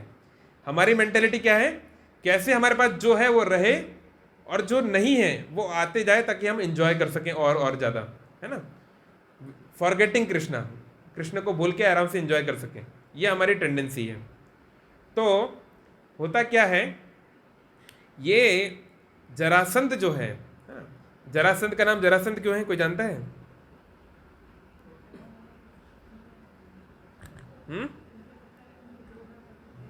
पिता ने, हाँ हाँ, संधि मतलब होता है जोड़ना, है ना। तो जो जरा नाम की एक राक्षसी ने उसके दोनों टुकड़ों को जोड़ा था, इसलिए इसका नाम पड़ा जरासंध, है ना। तो जरासंध जो है ये बहुत पावरफुल था। महाभारत में कई लोगों के पास 10,000 हाथियों की शक्ति थी। कौन? एक तो बहुत पॉपुलर है, सुबलक्ष्मी आप बताओ किसके पास है 10,000 हाथियों की शक्ति? हाथी देखा है कि नहीं कभी? हाथी बहुत पावरफुल होता है ना। तो एक व्यक्ति था, उसके पास 10,000 हाथियों की शक्ति थी, मतलब अकेला 10,000 हाथियों जितना काम कर सकता है वो। कौन? Bhim, very good. तो पहले हो गए भीम, और भी बहुत है। तो भीम के पास 10,000 हाथियों की शक्ति थी। और भीष्म नहीं, भीष्म फिजिकली उतने पावरफुल नहीं थे। धृतराष्ट्र के पास भी 10,000 हाथियों की शक्ति थी, इसलिए धृतराष्ट्र ने लास्ट में भीम को मारना चाहता था, गले लगाने के बहाने उसका शरीर फाड़ना चाहता था। तो Dhritarashtra was very powerful physically, लेकिन बेचारा अंधा हो गया, तो फिर पावर से क्या करेगा। एनीवे, और कर्ण भी फिजिकल इतना पावरफुल नहीं है। 10,000 हाथी, समझ रहे हो मतलब क्या होता है? मतलब अगर कोई बड़ी से बड़ी कार भी होती है, सबसे पावरफुल गाड़ी कितने हॉर्स पावर की होती है? 400 500 कितना? आप लोग पता कर सकते हैं। फरारी कितनी होगी? शायद 500 हॉर्स पावर की होगी। तो 500 हॉर्स के बराबर से पावर है, मतलब दौड़ने लायक। तो यहाँ फिजिकल प्रोग्रेस के 10,000 हाथी, मतलब इट्स अ ह्यूज थिंग। और कोई किसी को जानते हैं ऑनलाइन? हाँ, कोई कुछ बोल रहा है ऑनलाइन पर, आवाज़ तेरा नहीं आ रही। क्या बोल रहे हैं? हाँ बोलो, आप बोलो। घटोत्कच, उनके बारे में ऐसा नहीं लिखा है कि कितने हजार हाथियों की थी, पर हाँ हो सकता है, बट उनका ऐसा वर्णन नहीं है डायरेक्टली, बट हाँ इट्स प्रोबेबल। ठीक है। एक थे कुवलया पीड़। कुवलया पीड़ को जानते हैं? ये वो हाथी है जिसको भगवान कृष्ण ने मारा था। जब भगवान कृष्ण बलराम को अक्रूर लेकर गए मथुरा, किस लिए लेके गए थे ऋषभ? अक्रूर कृष्ण बलराम को क्यों लेकर गए थे? घुमाने, जॉय राइड। किसी को नहीं पता? अक्रूर को जानते कि नहीं? हाँ हाँ, वहां पर एक मल्ल युद्ध होने वाला था, रेसलिंग फाइट। तो रेसलिंग एरेना के बाहर गेट पर यह विशाल हाथी खड़ा था, इसका नाम था कुवलया पीड़। ये एक दिव्य हाथी था जिसको कंस ने जीता था। तो ये जो कुवलया पीड़ है, इसके अंदर भी 10,000 हाथियों की शक्ति थी, यानी कंस में 10,000 हाथियों से ज़्यादा होगी, क्योंकि उसने कुवलया पीड़ को हराया था। That means he was more powerful, है ना। और जरासंध, जरासंध के अंदर भी 10,000 हाथियों की शक्ति है ना। और एक और कौन रह गया? सम्मन। कौन? एक और है, चलो मैं याद आएगा तो बताऊंगा। एनीवे, तो ऐसे these are very powerful people, है ना। और पूतना, पूतना के अंदर 60,000 हाथियों की क्षमता थी। पूतना को लोग ऐसे मजाक समझते हैं, पूतना पूतना क्या है, ऐसे भगवान ने मार दिया। पूतना 6 भीम को अकेले मार सकती थी, इतनी पावरफुल थी वो। 6 भीम को अकेले लड़ सकती थी वो। तो इसलिए भगवान कृष्ण ने जो पावर दिखाई है वृंदावन में, वो तो जो है ऐसे नॉर्मल कुरुक्षेत्र में भी नहीं देखी लोगों ने, है ना। 60,000 हाथियों की शक्ति अकेली पूतना में थी। She was so powerful. किसने? बर्बरिक का ज़्यादा वर्णन नहीं है महाभारत में, वो लोक कथाएं लाइक स्टोरीज स्पेशली राजस्थान में चलती हैं, बट उनका ये वर्णन जरूर है कि ही was a very powerful warrior, इतना वर्णन है, बट इतना डिटेल में कहीं पर नहीं उनके बारे में। एनीवे, फिर वो कई चीज़ें बाद में कथाएं बन गई।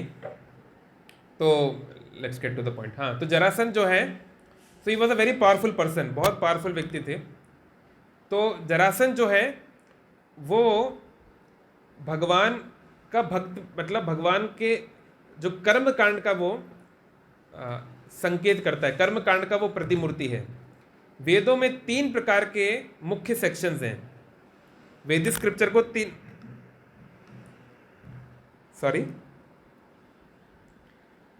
वैदिक स्क्रिप्चर को 3 भागों में बांटा जा सकता है। किसी को पता है क्या क्या? ओके, हाँ, एक होता है कर्म कांड, एक होता है ज्ञान कांड और एक होता है उपासना कांड। तो ये तीन डिवीजन किस हिसाब से हैं कि व्यक्ति क्या चाहता है, उसकी डेस्टिनेशन क्या है ना।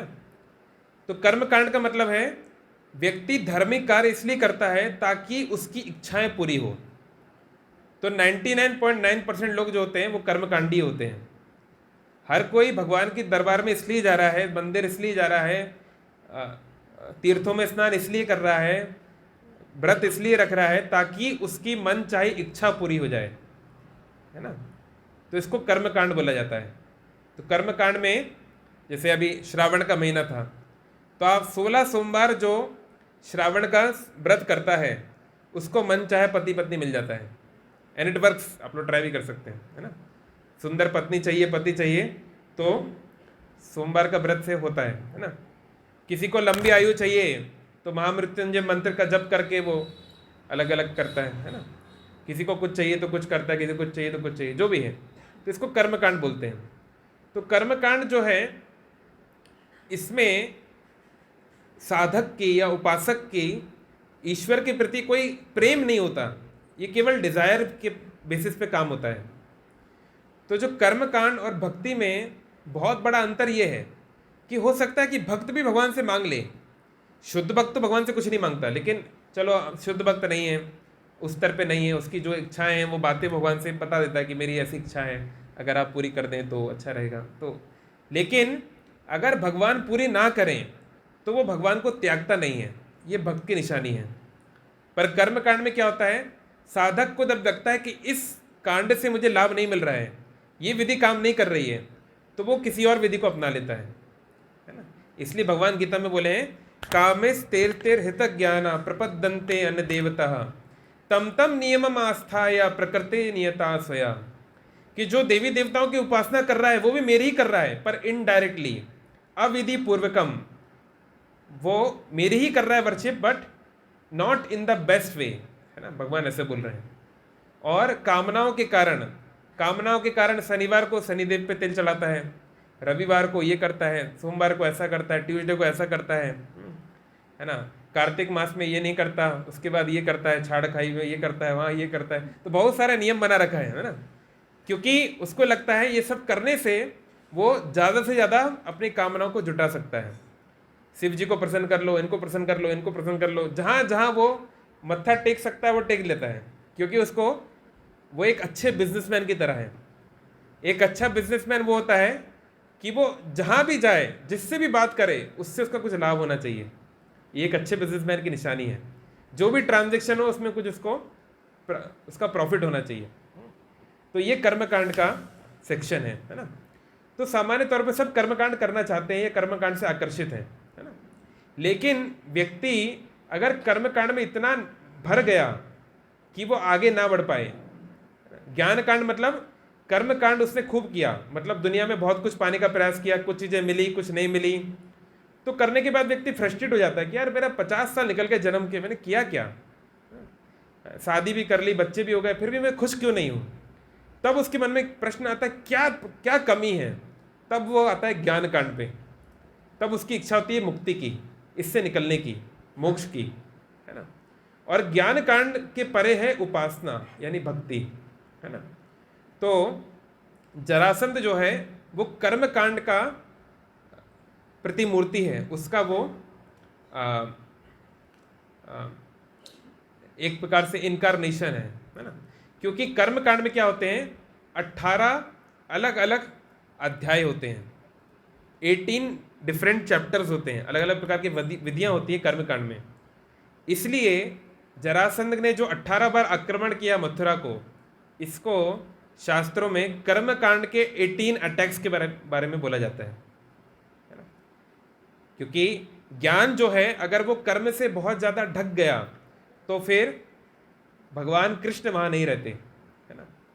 मतलब कि अगर कोई व्यक्ति जो है वो धर्म का पालन कर रहा है लेकिन वो आध्यात्मिक ज्ञान को नहीं समझ रहा है ना, गीता भागवत को नहीं समझ रहा, और वो केवल अपनी कामनाओं के लिए कभी इस मंदिर, कभी उस द्वारे, कभी उस दरगाह, कभी उस जगह, तो ऐसा व्यक्ति जो है उसका बहुत मुश्किल है कि वो शुद्ध भक्ति तक आ पाए। तो इसलिए ऐसे कर्म कांड को ज्ञान के ऊपर अटैक की तरह देखा जाता है। तो ये 18 प्रकार के अटैक होते हैं, है ना, जैसे जरासंध ने 18 अटैक्स किए मथुरा के ऊपर, है ना। तो इसलिए कर्म कांड जो है ये बहुत घातक है, क्योंकि व्यक्ति अगर इसमें पड़ गया तो उसकी बुद्धि आगे नहीं बढ़ेगी। तो इसलिए कर्म कांड को खत्म करने के लिए कैसे, जरासंध को कैसे मारा गया, भीम ने मारा ना। तो एक भक्त की सहायता हमको चाहिए, एक भक्त की हमें सहायता चाहिए जो हमारे जीवन में आकर हमको सत्य बताए कि बेटा अगर ये दुनिया मिल भी जाए तो क्या है ना, तुम यहाँ धन दौलत पाने के लिए, है ना, स्त्री पुरुष पाने के लिए तुम इतना ये सब कर रहे हो, अरे जिनके पास है उनको क्या मिला। इसलिए अब तो कम से कम भगवान की ओर सम्मुख हो जाओ, अपने परम पिता की ओर सम्मुख हो जाओ, और बिना किसी सेल्फिश डिज़ायर के थोड़ी तो उनकी सेवा करो, वो तुम्हारे लिए इतना करते आ रहे हैं। तो यहाँ से व्यक्ति की भक्ति शुरू होती है। तो उसके लिए उसको भीम जैसा शक्तिशाली भक्त चाहिए जो कर्म कांड को जो है 2 टुकड़ों में बांट सके, है ना। तो ये महत्वपूर्ण है। तो इसलिए आप देखेंगे कि बहुत सारे लोग हैं वो पसंद नहीं करते, क्या आप इस्कॉन वाले केवल कृष्ण कृष्ण करते रहते हो, हैं, क्या और दुनिया में देवता नहीं है, देवी देवता नहीं है, ये काम नहीं है, ये पद्धति नहीं है, क्या हरि नाम लेने से सब कुछ हो जाएगा, इतने सारे यज्ञ क्यों दिए गए शास्त्रों में, इतने सारे ये क्यों दिए गए हैं। तो कई बार लोग गुस्सा करते हैं इस तरीके से, बट सच्चाई तो यही है, स्क्रिप्चर्स यही बोल रहे हैं कि हरिनाम जो है भगवान का जो नाम है उसके अंदर सारे यज्ञ ऑलरेडी सम्मिलित हैं। It's like the super set जिसके अंदर सारे सबसेट्स ऑलरेडी होते हैं। ठीक है, तो और भी कुछ है points, but it's okay, already time हो गया है, फिर कभी। तो यहाँ तक किसी का कोई प्रश्न है, कोई कमेंट है। आज हम लोग एक वैष्णव गीत भी गाएंगे, उसको मैं ग्रुप में डाल रहा हूँ, लेकिन तब तक किसी का कोई प्रश्न हो या कोई कमेंट हो तो बोल सकते हैं। हरिनाम संकीर्तन की, श्री श्री जगन्नाथ बलदेव सुभद्रा महारानी की, ग्रंथराज श्रीमद् भागवतम की, समवेत भक्तवृंद की, शील प्रभुपाद की, निताई गौर प्रेमानंदे हरि।